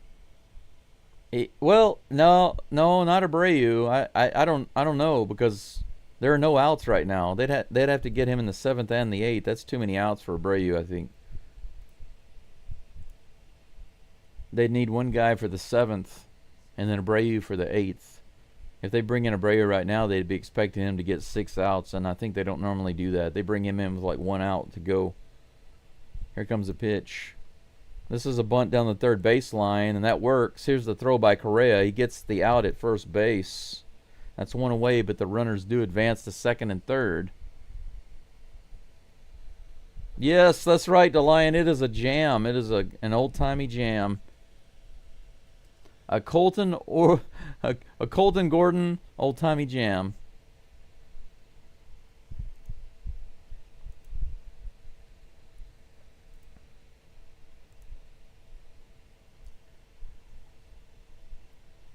Correa did his job by scooping it up and going to first base, but now we have runners on second and third with 1 out. Wilyer Abreu is at the plate facing Hunter Brown. Hunter Brown up to 94 pitches. I still haven't seen anybody warming up in the bullpen. Here's the next toss. First pitch is hit out to left field, pretty deep. Sanchez is underneath it, and he catches that one right next to the wall. Are they going to tag? Yes, he tags from third and scores. Sacrifice fly in foul territory. Sanchez is able to catch that one. That ball must be moving around a lot, because even that ball moved around, so I can't blame Sanchez for not catching the last one. He's able to get that one, but the game is tied. Runner on second, 1-1 with 2 outs. 95 pitches. Look at this catch. So you can see the ball moving around again at the last minute. Same thing that happened earlier, but he was able to figure it out this time. That's a difficult catch. Ceddanne Rafaela at the plate. First pitch is outside, ball 1. 90 what mile per hour? It disappeared too fast. Probably about 95, 96. Yost at second base. Here's the pitch. This is hit high into the air. Good catch by Diaz. Heck yes! Diaz runs out there on the little foul ball and puts it away. Good hustle and basket catch by Diaz for out number 3 on that foul ball. Great defense there by Diaz to end the inning. Man, that would have been a nice one to have on that last pitch. And then the foul ball. If we could switch the order there, the foul ball called out in left field, that would have saved a run. But it's 1-1, so... Oh, goodness gracious. Hunter Brown might not get his win today. He might be a no decision. We'll see. 1-1. What's the hit total here? Hunter Brown has pitched 7 innings, given up 4 hits, 1 earned run, 1 walk, 6 strikeouts. All of his, I guess you could say, bad stats, the earned run and the walk, happened in the 7th inning. So I don't quite understand why the Astros didn't even have anybody warming up in the bullpen. At the very least, Josh Miller should have stopped it for a moment and gone out to the mound to talk with Hunter Brown. Even if he wasn't going to change, he needed to give him a break, give him a rest, slow it down. And they never did that. Yainer Diaz didn't even go out to the mound to talk to Hunter Brown. I don't quite understand that in that situation. Give him a break. Go out there and chat with him. They didn't do it. And now the game is tied 1-1. It could have been a lot worse. Giving up 1 run in 7 innings is not a big deal. But when you've already got 6 innings behind you and you're obviously having control issues, slow it down. Why didn't they slow it down? I don't quite get that. It was like, no, let's go full speed ahead and just push through it. Well, maybe it could have come out a little bit better. Who knows? But right now, the Astros have how many hits? 5, 6, 7 hits. Red Sox have 3, 4 hits. 7-4.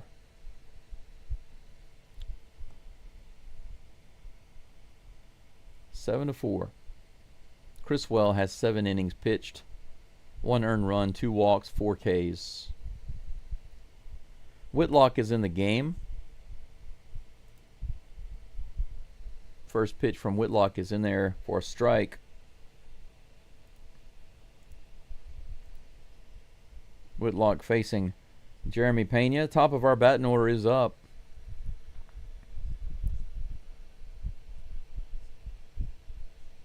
Yeah, Gregory, me too. I hate the errors. Here's the pitch.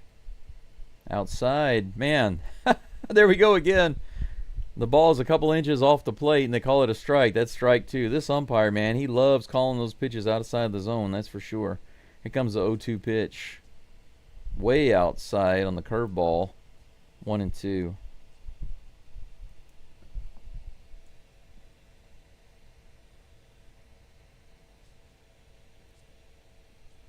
Here comes the 0-2, or 1-2 pitch, rather. Pena hits this one out to right field, and it's caught by the right fielder. That's the first time they're going to retire Pena today.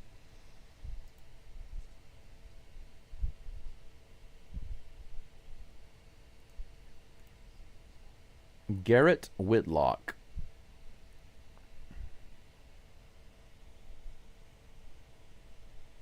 What is his ERA?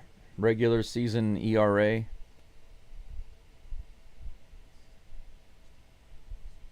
I don't even see it. No, nothing. He hasn't given up anything in the last week, but he hasn't pitched much. Not a whole lot of information there. Brian Abreu. To me, Abreu's around. Is warming up in the bullpen. Altuve's at the plate. Takes that pitch above the zone and called a strike. Man, this umpire is definitely Red Sox friendly. 0-2 is the count against Altuve. Come on, Altuve. Take him to task. Here's the pitch. This is grounded back to the pitcher. Bounces off of his glove.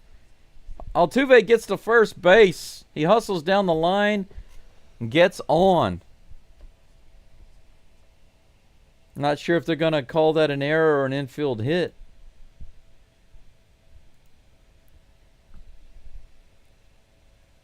But Mr. Garrett Whitlock is not able to handle that ball from Altuve. He's got that small pitcher's glove, right? Just bounced off his glove. 1 out, runner on first. Sanchez at the plate. 95 in the top of the zone, strike 1. Absolutely. Hey, Reina, good to see you. Thank you for being here.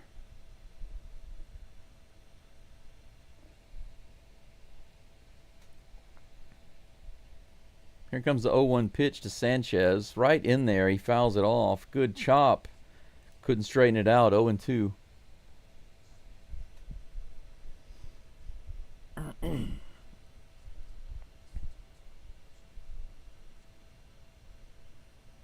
Yeah, Michael, I agree.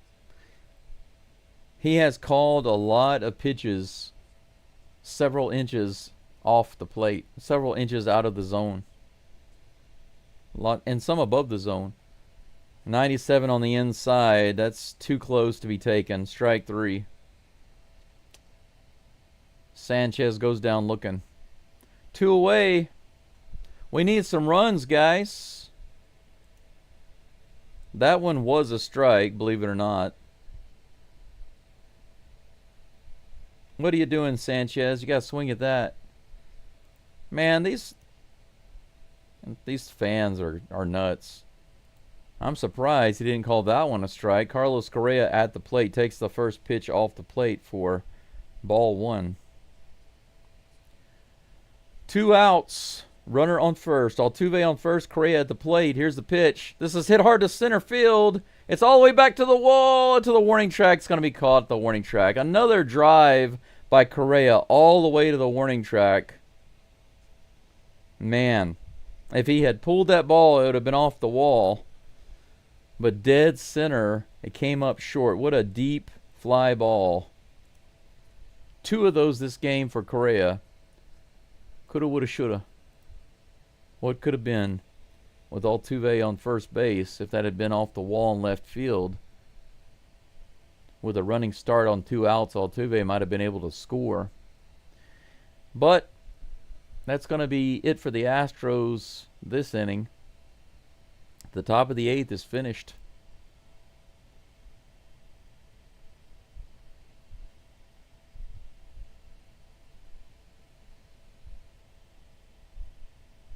Let's see here. Did they give Whitlock an error? Let's see if they gave him an error. Yeah. Boston has 3 errors this game. And the Astros haven't really been able to capitalize on that. That's unfortunate.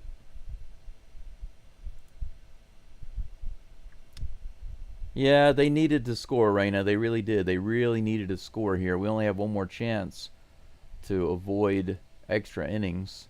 Break this tie, take the lead. It's 1-1 right now. Bottom of the 8th coming up in just a moment.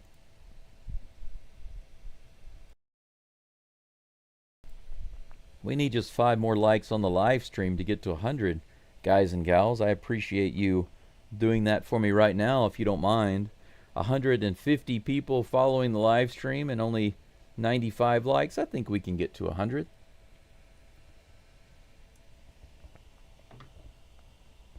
Once again, I do want to express my sincere gratitude to all my members, to those who donate. I don't talk about it a lot, but I was basically kind of pushed into a strange position in my life a few years ago. Suddenly got really sick. Thought I was dying, and in a way I was. And after going to the doctor, I found out I had a massive tumor on my kidney. And it's been such a, I would say a roller coaster, but a roller coaster can be fun, right?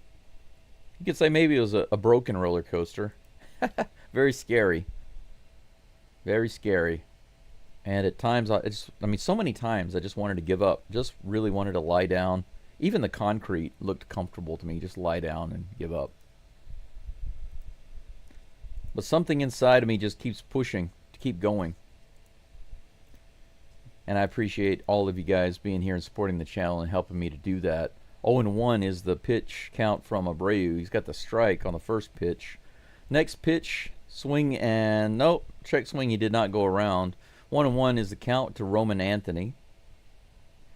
So anyway, thank you to all of you for subscribing to the channel, liking the stream, members, donations, all of that. All of you people, all the positive comments, thank you so much.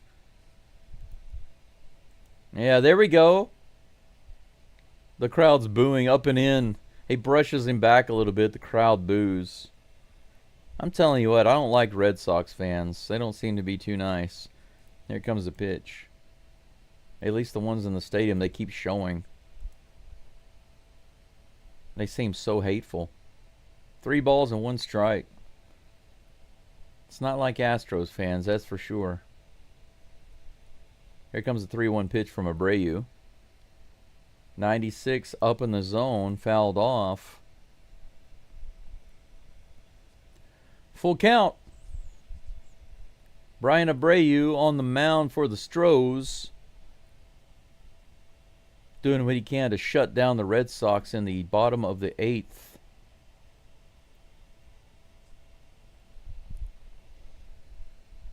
Here comes the full count pitch. In the zone, grounded to short, picked up by Dubon. Fires it over to Walker. Out number 1. There we go. Alex Bregman comes to the plate. It's Abreu Bregman.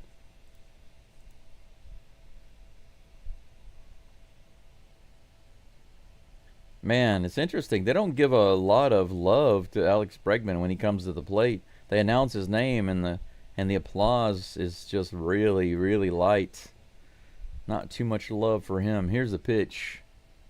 There we go. Strike 1 on the slider. 0-1 is the count to Breggy. Here's the pitch. In the dirt. Check swing. Did he go?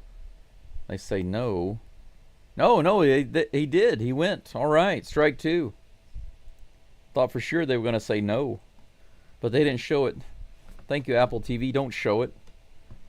Don't show it. I have to guess. Freaking Apple TV. What are the cameramen doing? 0-2 is the count to Bregman. Here comes a pitch from Abreu. In the dirt. Ball 1. 1-2. The paid off the umpire. I mean, Bregman paid off the umpire. Charles. You never know nowadays. Here comes a 1-2 count pitch to Bregman. Whoa! Up and in just a little too much. He misses. Come on, umpire. Call that both ways. It was a little high. It was a little inside. But you don't have any problem calling it against the Astros. Why not call it against the Sox? 2-2's the count. Here's the pitch. A little low and outside. Abreu just barely missing these corners by maybe an inch or two. He's been giving those to the Red Sox, but he's not giving them to us. Here's another full count pitch. Bregman hits something way up in the air. It looks like it's going to be a fly ball. Typical Bregman. Classic Bregman. He flies out to the infield. Yes! Nice to see the classic Bregman come back home to roost.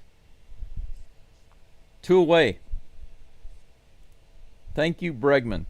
How many times did we see Bregman fly out to the third base side? And he does it again right there. Couldn't be more classic. Thank you for the classic fly ball. First pitch coming to the next batter. Brian Abreu covers the bag. 1, 2, 3, baby. 2 full count pitches. He gets through it and then gets the quick ground ball for the third out. Nothing doing for the Sox. And the bottom of the 8th, we go to the top of the 9th. All right.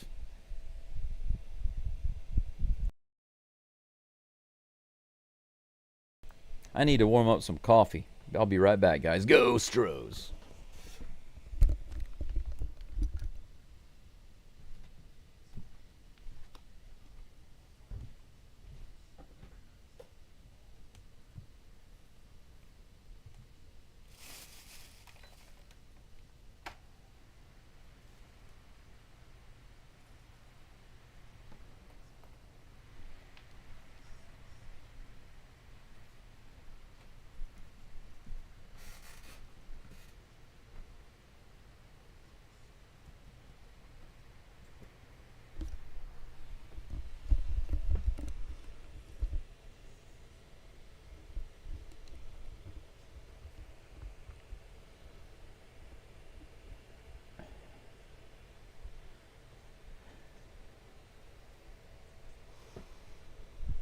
Man, that's a long advertisement. Apple TV with another long advertisement. Nia Rika, hello to you. Thank you for being here.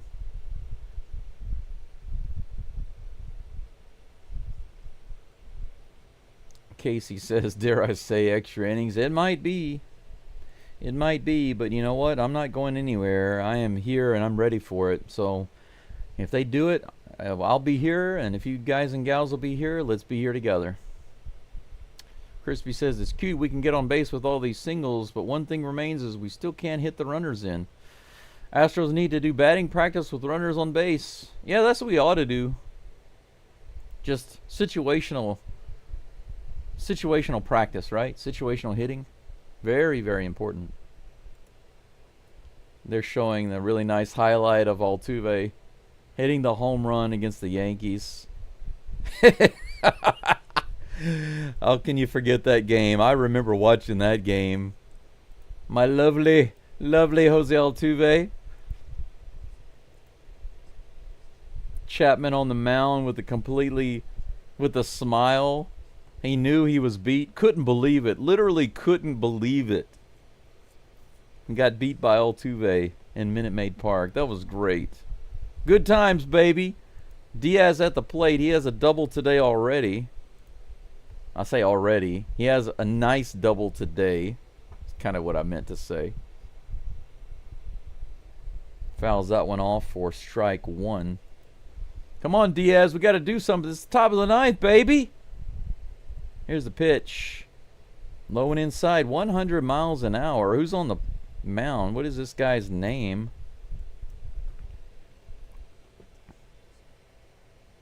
Oh, this is Chapman.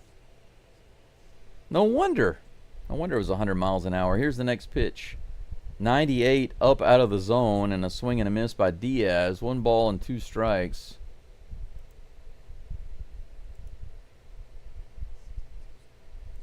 Aroldis Chapman, our good old friend. Aroldis Chapman.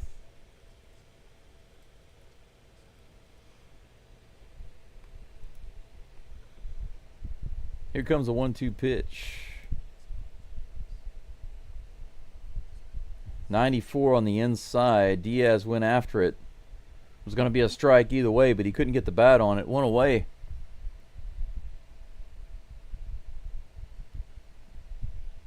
The only run for the Astros this game was that hit right there with the Green Monster by Christian Walker. That was it. That's been all the run production for the Astros today. Wouldn't have been able to guess that. Speaking of Walker, here's the pitch to Walker. 101 up and in. Fouls it off.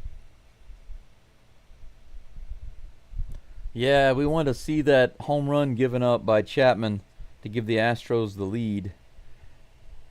Give it back to them, that is. Here comes the next pitch from Chapman, the 0-1. Oh, come on. Are you kidding me? 101 above the zone, called a strike. Once again, you know, Christian Walker is like, hey, man, are you sure that was a little high?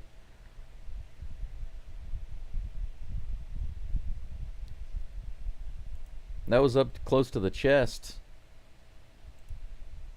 Yeah, he's like, man, come on, man, give me a break. 0-2 is the count. Here comes the pitch. This is hit out to right field. Looks like it's going to be playable in the corner. And it's caught just inside the fence there. Out number 2. You know what? This umpire is making it difficult for the Astros. I mean, the Astros are already struggling a little bit to get runners in.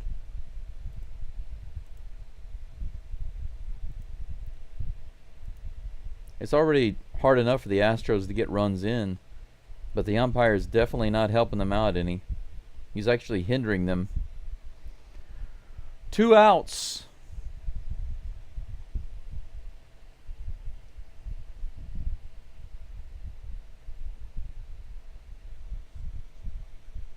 Better late than never, that's for sure. DP, welcome in. Good morning. It's 10:22 a.m. here.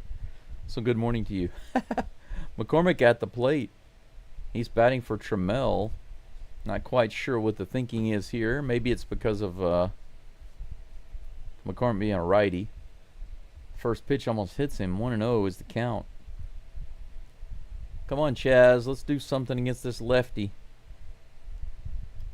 This is hit hard to the left side, but it's going to be caught by Bregman and fired over to first base. No problem. That's out number 3. 3 up and 3 down for Chapman. With a little bit of help from the umpire, Chapman picks up the 3 outs.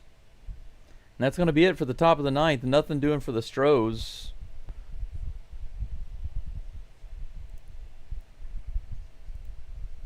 We go into the bottom of the 9th. My hot water is ready, so I'm going to go ahead and grab my second cup of coffee. I'll be right back, guys and gals. Go Astros. Let's do this. Come on, let's drive this into extra innings.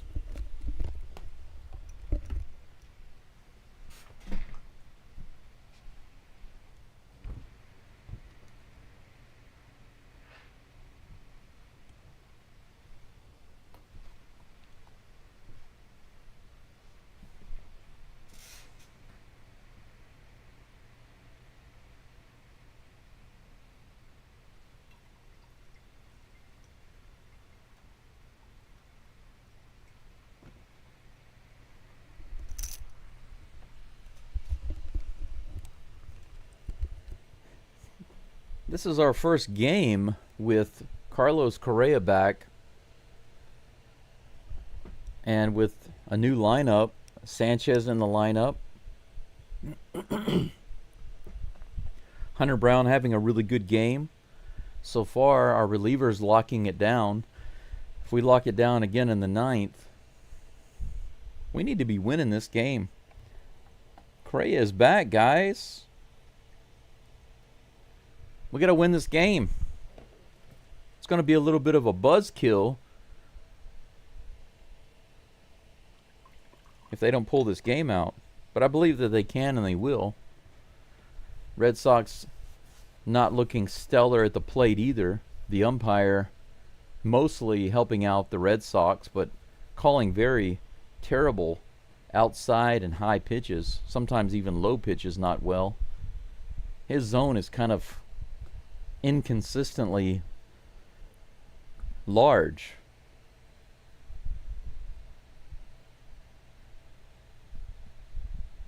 There are 2 guys on the roof up there. You see that? Over on the left side, there are 2 guys standing on the roof over there. That's got to be a good view of the game.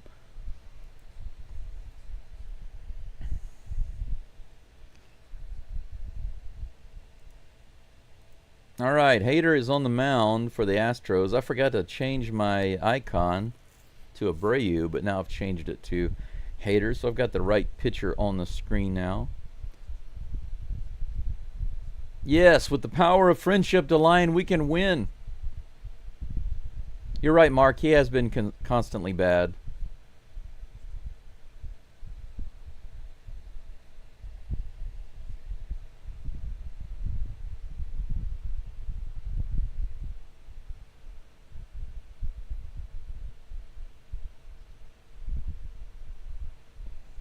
Here comes the next pitch, the first pitch rather. 95. Swing and a miss right down the middle from Hader. All right, and my coffee is ready, right on time, nice and hot. Next pitch. Oh my gosh, guys. That was called a strike. The crowd is booing. Oh, you're going to love the commentators. When they saw that pitch, they said, "Really?" So when that happens to the Astros, they say nothing that would insinuate that it was a bad call. They just say, "It was close," or "It was right there." But whenever it happens to the Sox, they go, "Really?" This is bounced to short. Pena gets it. What a good play by Pena. That ball bounced up on him, and he scooped it up at the last moment and was able to make the play. Out number 1. That could have gone badly. Good play. Good defensive play there by Jeremy Pena. Pena looking sharp, man. All over the place today. Offense and defense. He's all over it. Hader back up on the rubber. Here's the first pitch to Trevor Story. Half swing and a miss for strike 1. You're not going to hit the ball like that, my friend. Keep doing that, Trevor. Keep doing that. Here comes the 0-1 pitch.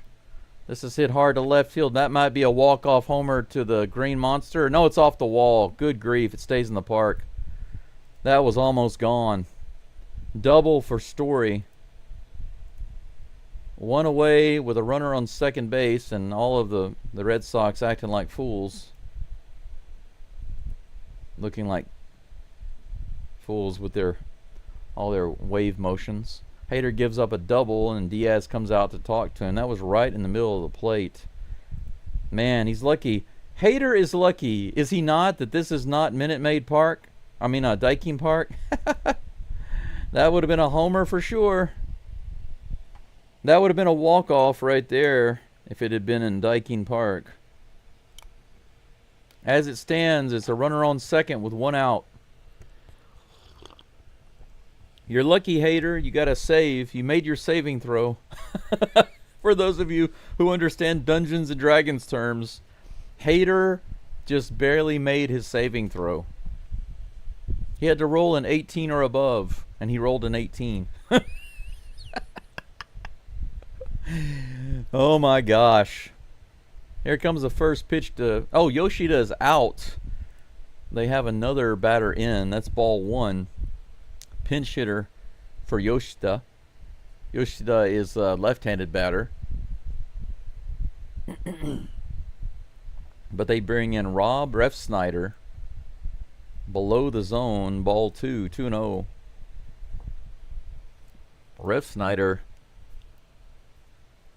Rob Refsnyder has a standard American-style name, but he is Asian. Here's the pitch. Wow, high and outside, ball 3. 3 balls and no strikes. Hader is trying to put himself... Are we going to see an old-timey jam? Come on now. Right on that outside edge.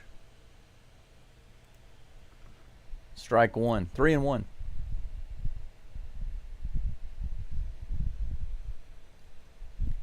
Yeah, you keep praying to your God. Whatever God you're praying to is not going to answer your prayers today. Here's the 3-1. Swing, check swing, they say he did not go. That's ball 4, above the zone.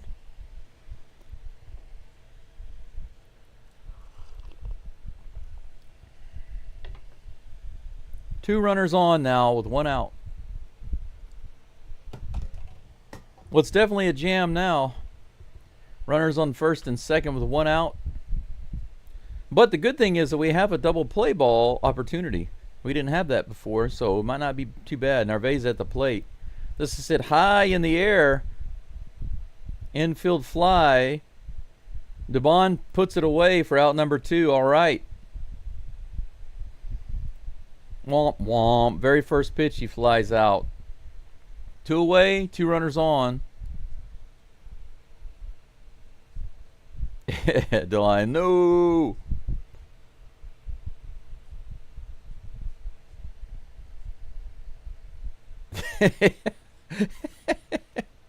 Shrewdly says that Hader turns into Neris when it's not a safe situation. Hader, man, he gives us entertainment, you know. You got to admit that. Here's the first pitch to the next batter, swing and a miss, big cut, but he couldn't even get the ball on, or the bat on the ball. Wilyer Abreu at the plate. 0-1 is the count. Now, what I would like to see is a strike 3 that is off the plate. That's what I want to see. A called strike 3 that is off the plate. Here comes the 0-1 pitch. Swing and a miss, 97 right in there. 0-2. Come on, please. Please. I want to see an inside pitch that is 3 inches off the plate. And I want to see the umpire ring him up for strike 3. I want to see it. Come on. Abreu steps out of the box for a moment for a timeout. Hader's back up on the rubber. Here comes the 0-2 in the dirt. Come on, Hader. You got to put it inside, baby. 1-2 is the count. This is exciting, isn't it? Come on now. I want to see that inside called strike 3. Take it. Take it inside. I want to see his arms go up and him be like, no, that's inside. Come on. 1-2 count is on the way. It is inside, but he hits it down the line. Is it fair? It's foul. Woo! He put it inside, but he put it actually in the edge of the zone. It was not far enough inside, Hater. Not in the strike zone, man. A couple inches inside. Look how close this was to being a game winner. Man. Look at that. Look at this. Wow. Yes, that was only a few inches foul. Whew! The sweat, wiping the anime sweat away as it just rolls down my face. 1-2 is the count. Hater fakes a throw to second base to reset the pitch clock. The crowd boos for some stupid reason.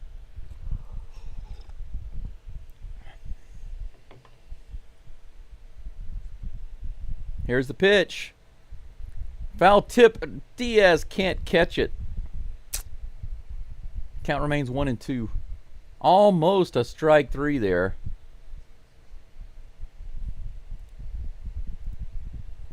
Yeah, that went right under the glove of Diaz.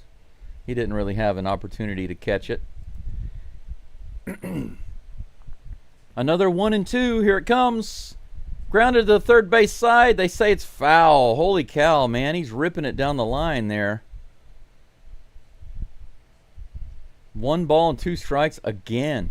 201 people following the live stream right now. Thanks for being here. That's crazy. Look how much you missed that by just inches. That's 2 times that Abreu has come within inches of getting that hit. Come on. Hater, you still got this. It's a 1-2 count. Give him something that he cannot put the bat on. Here comes the 1-2 pitch. Fouls it off down the third base side and into the crowd. Another 1-2. This is a battle. Please like the live stream, guys. Over 200 people and only 105 likes. If you're hanging out and checking out this battle in the bottom of the ninth on my channel, you should like the live stream. Give me some love. Let's jack that up.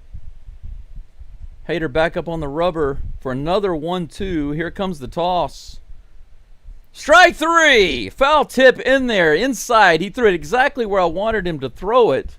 A few inches inside. It wasn't looking, but he went down, and he was angry. What's he yelling at? What is he yelling at? You missed it, bro. You missed it.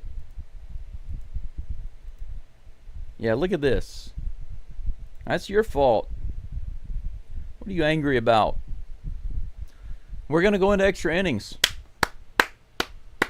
Hater gets into a jam and gets out of it. How did he get out of it? Snap, baby. Snap. He borrowed Altuve's Infinity Glovelet and snap. All right. Top of the 10th coming up. Let's go. Let's go Astros. Let's go Stros. Thanks for the extra likes. I think we jacked up another 10 likes on the channel. I believe that today could be a record number of likes. I hope all of you appreciate what I'm doing here. There are no other English language live play-by-play YouTubers. I'm the only one. I'm it. If you want Spanish, there is a lady who does the Astros live play-by-play. But for English, I'm the only guy that does exclusively Astros all the time. Every day, all the time.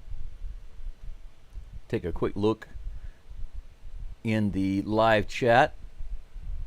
DeLion loading up. There's definitely more Ghost Stros there than jams, so that's good. 2 jams, 5 Ghost Stros. That's right.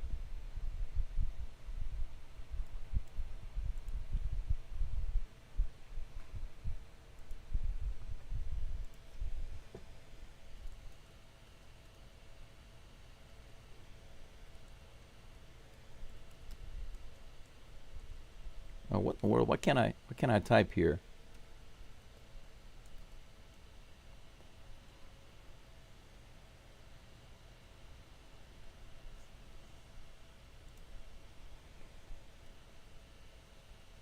There we go. How about a little poll?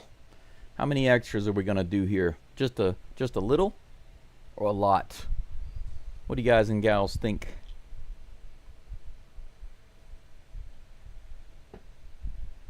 Thank you, Crispy. Doing the Lord's work. I'm doing the Lord's work. It's the Lord's work. Smith at the plate facing a new pitcher. First pitch on the outside edge. Strike one. Not surprisingly. Who's pitching? Greg Weissert. Here's the next pitch to Cam.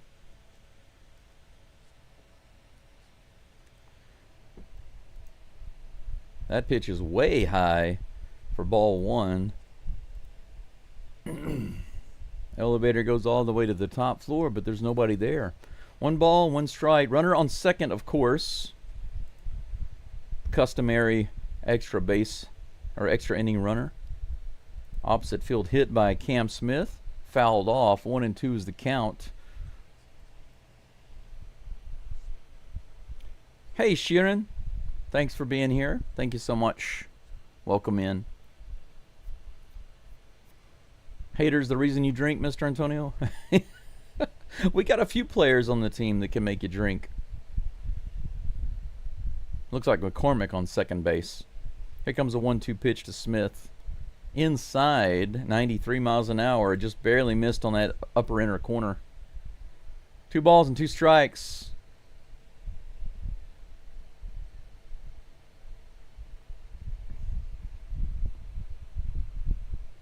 Two balls and 2 strikes. Here comes the toss from Weissert. Way outside. That was a nice looking Swiffer. But Cam didn't go after it. 3 balls and 2 strikes.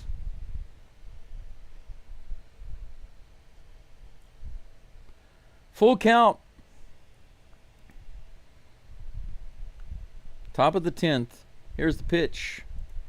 This is hit hard to right field. Looks like it's going to be caught by the center fielder. McCormick goes to third on the tag. All right. So Cam succeeds in moving the runner over. They didn't have him bunting to move the guy over, but he hit it deep enough to get Chaz over to third, no problem. Runner on third with 1 out. Mauricio Dubon. He's had some success recently going after that pitch aggressively. He's known for swinging on the first pitch. Catcher's going to come out and have a little chit-chat with Weissert. The pitching coach for the Red Sox, the stinky Red Sox, is on the mound. They're having a little powwow. Yeah, just nice basic baseball right there, right, Fred? They didn't bunt the ball to move him over. They decided to go with the swinging, and he was able to hit it deep enough. And got the tag, moved him over. Fundamentals, right? Fundamentals, baby. Fundamentals desu ne. Fundamentaru. Fundamentaru desu ne. McCormick on third with 1 out. Doobie at the plate. Here's the 0-0 pitch. Hit out to right field and into the stands for strike one. 94 mile per hour. Pitch. Darth Hater.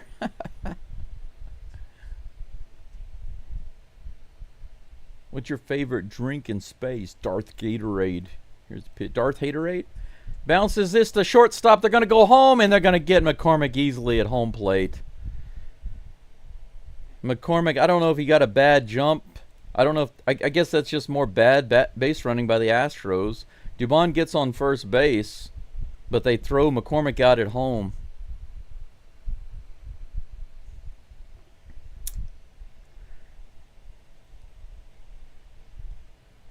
A bouncer to the shortstop who gets it on 1 hop and is able to make the easy throw home to get McCormick. McCormick should have just stayed on third, or should have hesitated and made the shortstop go to first base. But instead, he just immediately took off without thinking. Ah, man. Pena at the plate. We need you, Pena. We need you to rip a homer here. Pena is 3 for 4 today with 3 singles. He did hit a home run for Sugarland recently. 1-0 on that pitch.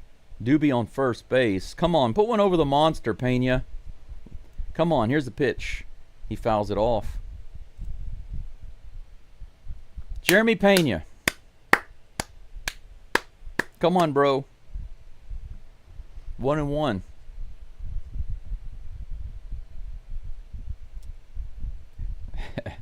Yeah, the slide didn't even really matter shrewdly. He was so dead. Here comes a 1-1 pitch to Pena. With 2 outs, Doobie on first. Fouls this one back. 1-2.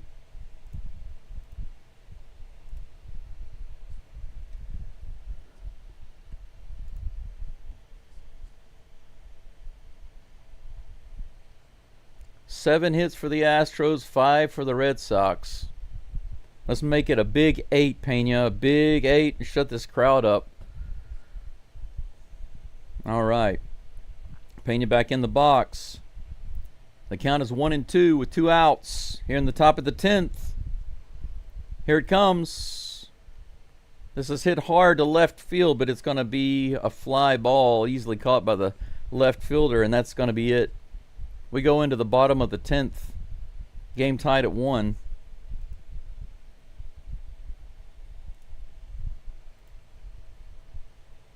Yeah.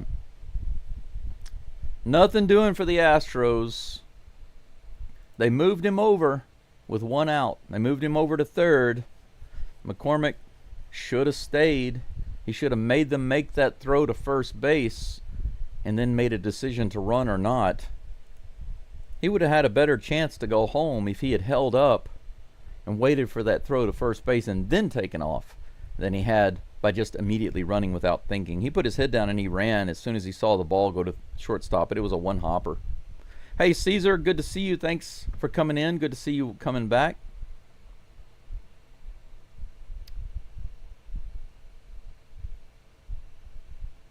Yeah, Chaz was trying too hard again. But you know, that's kind of what the Astros have been doing on the base pads this game. They made a few mistakes, but it was an error on the side of trying too hard. It's a good metaphor for life, though, you know. If you're trying too hard, then that's a problem. You don't need to try too hard. You just need to recognize the opportunity. Just be ready. And when the opportunity presents itself, then you go. Crispy says, if we lose, the bad base running lost the game. We had too many chances and wasted it. The only run we get is a solo homer. Well, I think that's 50%. I agree with you 50%. I think the other 50% is lack of to the Red Sox. Just one.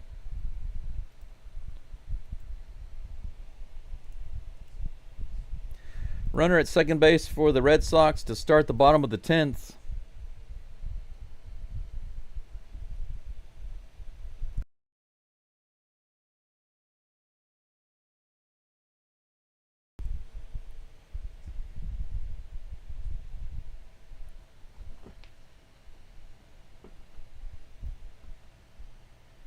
Bennett Sousa is on the mound now for the Astros. Here's the pitch.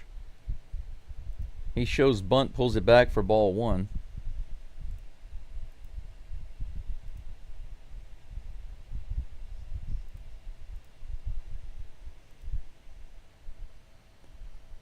Rafaela at the plate. Cedon Rafaela. He shows bunt.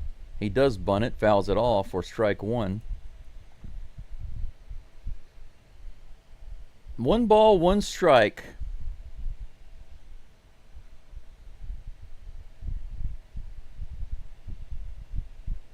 If you haven't liked the live stream, I would encourage you to do so right now. Let's get a little closer to where the view count is. Here's the pitch. No, he comes off the mound, fakes the throw to second. Massive amount of boos coming in from the crowd.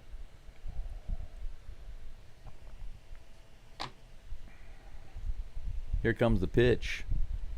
This is grounded up the middle. Throw to third. Diaz goes to third to try to get him at third base. But there's no way to get him, and the runner's safe at first. We don't even get the out at first. That was a little tapper right in front of the plate. Diaz jumps out there and grabs it. He runs out there and grabs it, decides to go to third, but it's not even there in time. So we have runners on the corners with no outs. What in the world was he thinking? Runners on the corners with no outs. The next batter is at the plate. That first pitch is a strike, and we have a runner who just goes to second base. They let him go. Runners on second and third with one strike and no outs. Batter at the plate is Roman Anthony. Here comes the pitch. Fouled at the plate, 0-2. Maybe Sousa can pick up a strikeout here.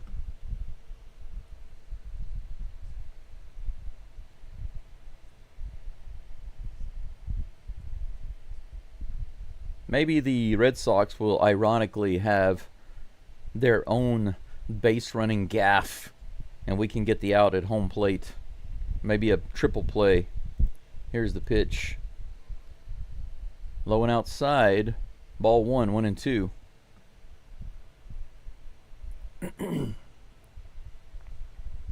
Yes, DeLion, this is an old-timey jam for sure. This is an old-timey jam. Here comes the 1-2 pitch from Sousa. Low, below the zone, 2-2.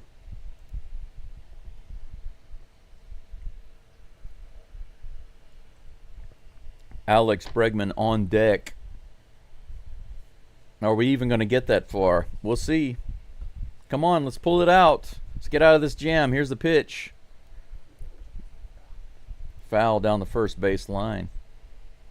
Count remains 2-2. Come on, Houston. Can't lose this game. Got to win it. Got to win it. I'm going to end the poll right here, and we'll see how it comes out. Thanks, Carson. I appreciate you being here. Here comes the 2-2 pitch. This is hit hard to center field, and that's probably going to be deep enough no matter what. Yeah, it's over his head. That's it. That's going to be a walk-off. Over the head of McCormick. McCormick can't get to it, but it doesn't really matter. Even if he had caught it, that would have been a tag. 2-1, the Astros lose this one in a walk-off in the 10th inning. They're celebrating like it's the World Series. Everybody's celebrating like it's the World Series right now. The whole park going, look at this. Look at this nonsense. What is this, a World Series game? You won 2-1, guys. 2-1. What a bunch of nonsense. Once again, you got one of these teams and you got one of these markets, when they finally find a way to beat the Astros, they freak out like it was a World Series victory, you know? That shows you just how little they think of themselves and how much they feel insecure when they play the Astros. Who's tossing tomorrow? That's a good question, Bubba. Really quickly, the scoring summary, and then I'll give you a preview for tomorrow's game. The Astros only scored one run. That was a homer by Christian Walker in the second inning. Pena had 3 hits. He had a good day offensively and defensively, but Astros couldn't capitalize on it. 7 hits, 1 error, 1 run for the Stros, and they were shut down otherwise. Hunter Brown had an excellent day, gave up 1 run, but in the 7th, Abreu hit a sacrifice fly to left, scoring Story that tied the game. And then in the 10th, just now, single to center field over the head of McCormick. Abreu scored, and that won the game 2-1. Today, Hunter Brown, 7 innings pitched, 4 hits, 1 run, 1 walk, 6 strikeouts. He had a great day. What a waste. Abreu, a little shaky, but got through it. No, it was Hader that was shaky. Abreu got through the 8th, no problem. No hits. Hader was a little shaky, but got through it, gave up a hit, a walk, got a strikeout, but no runs. Unfortunately, Sousa came in the 10th, gave up a hit, and the game winner. So the Astros lost 2-1. Let's take a look at tomorrow's game. Let's forget about this one and move to tomorrow's game. I think I can pull this up on the screen for you guys. Let's see who's Colton Gordon is on the mound for the Astros tomorrow.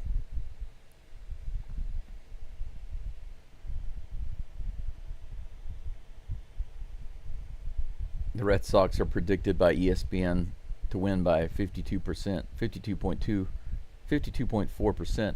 Walker Buehler is on the mound for the Red Sox, and Colton Gordon, Colton 45, is on the mound for the Astros.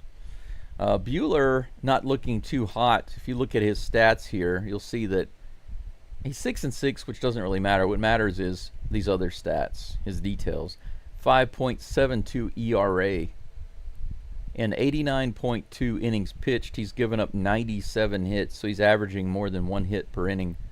And he's averaging less than 1 strikeout per inning. He's at 71. And 41 walks. Holy freaking cow, guys. If you look at the hits and the walks, that means nearly 140 base runners just from hits and walks in not even 90 innings of pitching. This could be a good game for the Astros style of hitting, where they get hits and they put it in play. We should expect to score some runs tomorrow with our lineup the way it is now. 18 home runs given up. Home runs not spectacular. He's given up 18 home runs in 90 innings, just under 90. I think we can do well in this guy tomorrow. That's my feeling. Today was a tough game, especially with Correa being back and us having Sanchez in the lineup. You know, everybody was excited, and it just kind of died. You know, Walker hit that home run. Everybody seemed excited, and then after that, Hunter Brown, even though he had a tremendous game, it just seemed very quiet, subdued. The Astros dugout just didn't seem to have the energy right. And yeah, we had, like DeLion said, we got too frisky on the bases. They were a little aggressive on the bases, and I appreciate that, but we just didn't operate efficiently. I think they kind of took it for granted that they would score another run or two instead of focusing on fundamentals and small ball, and that cost us the game. We could have won the game if we had played properly in the 9th inning. Up until the 9th inning, we would have definitely won the game at least 2-1, because the Red Sox didn't have any extra runs. Did you guys see this? Take a look at this. Did you see that the Brewers, the game is still not even over. It's in the bottom of the 9th. The Brewers have 25 hits against the Nationals and 16 runs. Isn't that crazy?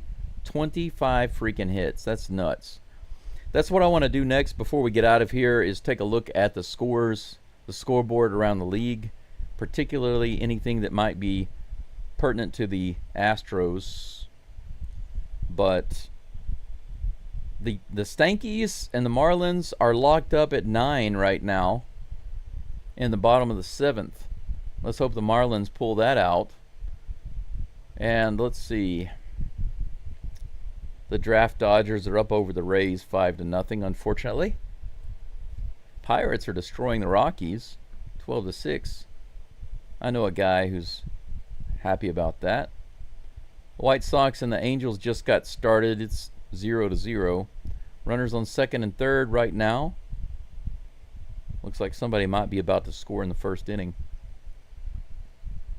Anything else? The A's don't start until a little bit later, maybe in about, they start in about 8 minutes or so.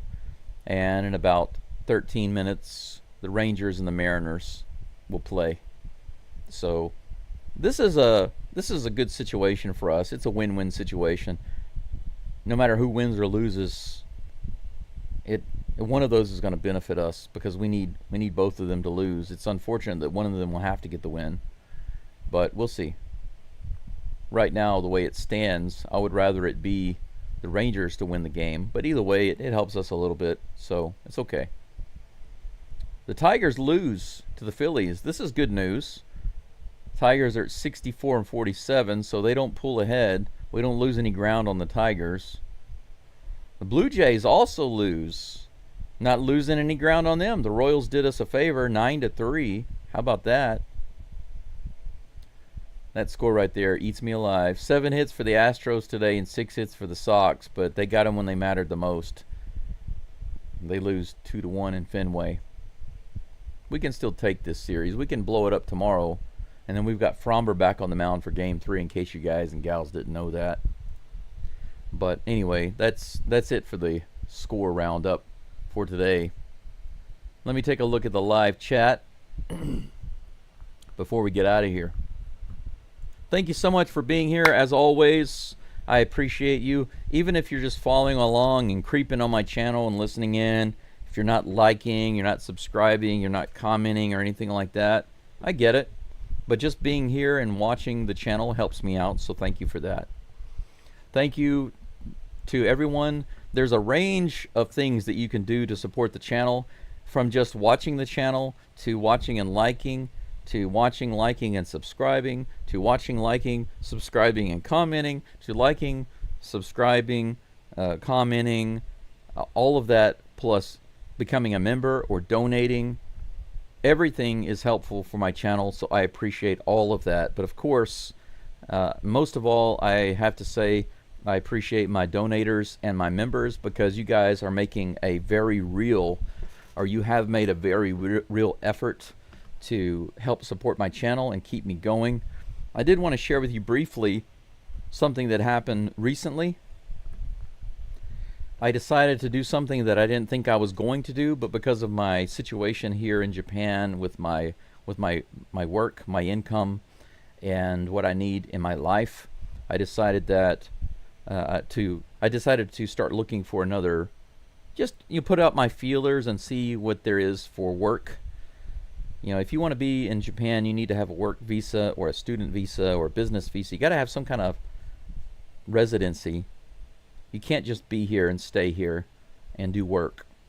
I've had an issue fighting cancer, and so because of that, I was on a medical residency for a little while to get treatment at the hospital. It doesn't allow me to work. They're very strict about that in Japan. It's not like America. Now, I know that America is changing a lot recently, but historically in the past decade or so, basically anybody could just go to America and just start working and make money, and there were no repercussions. And of course, the new administration is fighting back against that. But in Japan, they've been strict for a long time now. They're very strict about immigration and working. They did say that doing YouTube and collecting donations and that sort of thing from YouTube falls outside of what's permitted, so or what's not permitted, so it's okay. They exclusively told me that it was okay, so we're good to go there. However, teaching online, teaching for businesses locally and things like that, it's not allowed. So my income is zero. My pension, my disability pension, is just under $350 a month. Obviously, that's not enough to live on. $50 of that is going to pay for my internet, my Starlink. I'm out in the countryside. So any little bit that you guys do to help me is really appreciated. But my point is, there's a possibility that I'll be taking another teaching position at a city that's about an hour drive from here. And if I am offered that position and I like it, then I'm excited to go. And there's several reasons why. But if I take it, the good thing is that those classes are afternoon.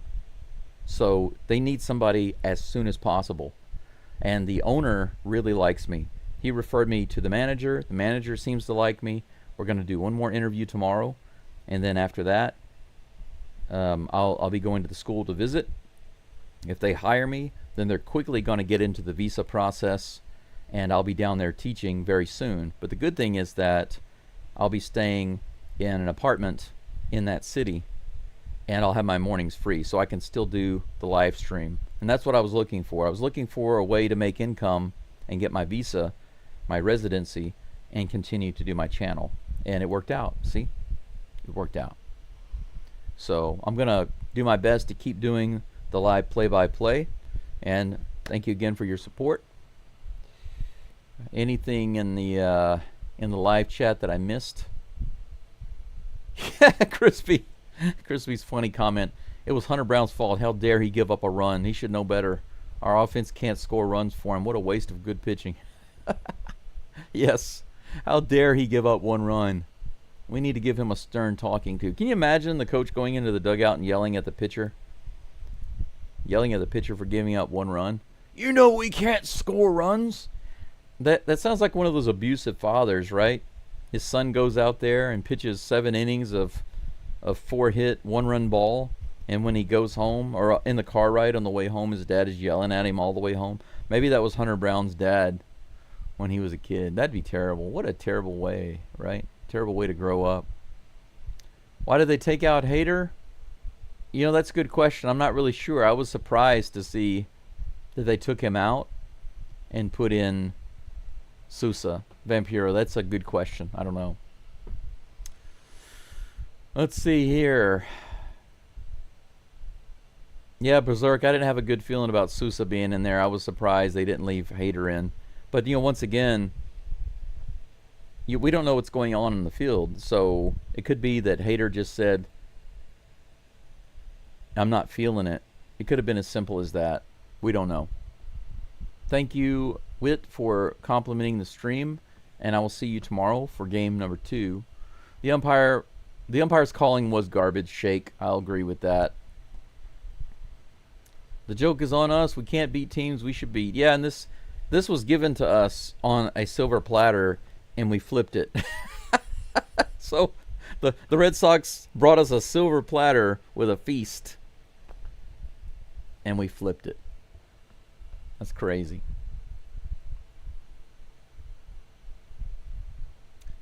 Jim mentions, did you mention that Correa played shortstop in the 10th and Pena out of the game? No, but it was not really necessary.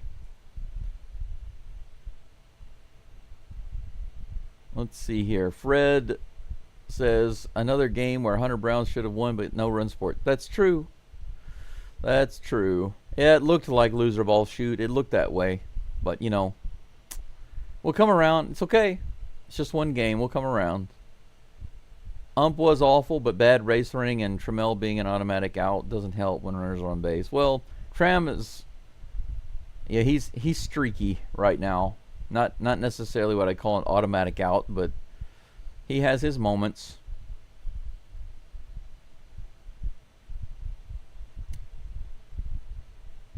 Guys, I don't think there's any reason to worry about Pena. If you guys are speculating when Pena was taken out at the very end of the game, I don't know about that. I mean, I don't see that was a really big deal, because they actually, if I'm not mistaken, they brought in Urias. They also brought him in the game. So I don't necessarily think that was a big deal. They might have been going after Urias's bat, preparing for the next pitcher. Who knows? Who knows? We don't know. That's speculation. There's no need to speculate. Let's see here. Same place, same time tomorrow. That's right, Robert. We'll be cooking up something nice for these cheap socks. Let's channel our inner gourmet and cook up something. Yeah, there was a lot of favoritism by the umpires, guys. I'm not going to lie. The Red Sox got a lot of opportunities, and the Astros lost a lot of opportunities due to umpires calling. It's not an excuse. It's true. And in a game like this, it matters a lot. If the Astros were getting blown out like 7-1, it wouldn't matter too much. But when the game is so close like this, then the umpires' calls matter a lot more. So, that's right. So that's a good question. You said, were y'all not watching the game? The umpires were controlling it. Shake, you are largely correct, sir. I watched basically every single pitch. I can tell you that it was heavily skewed in favor of the Red Sox.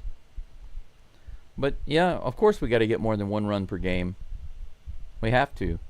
So, not going to cover that up. That's a big problem. Got to score. Especially with this lineup. We got to score. But umpire helped out a little bit. A few errors on the base pads. You know, in a close game like this, a pitcher's game, that adds up. Sanchez had a pretty good game. I don't blame him for missing that one ball out in left field. Obviously, the wind is blowing the ball around, because on the very next one that he caught, even that one was blown around. Good on him for catching the second one, but That actually that actually cost us a run. There was a tag on it. Yeah, Brown had an outstanding game. Yeah, you're right, Jim. It will get better. Don't worry. Shake says, F. Breggy, he's dead to me. Yeah, Bregman left under completely different circumstances and in a different way than Correa did. There was no fanfare for Bregman when he left.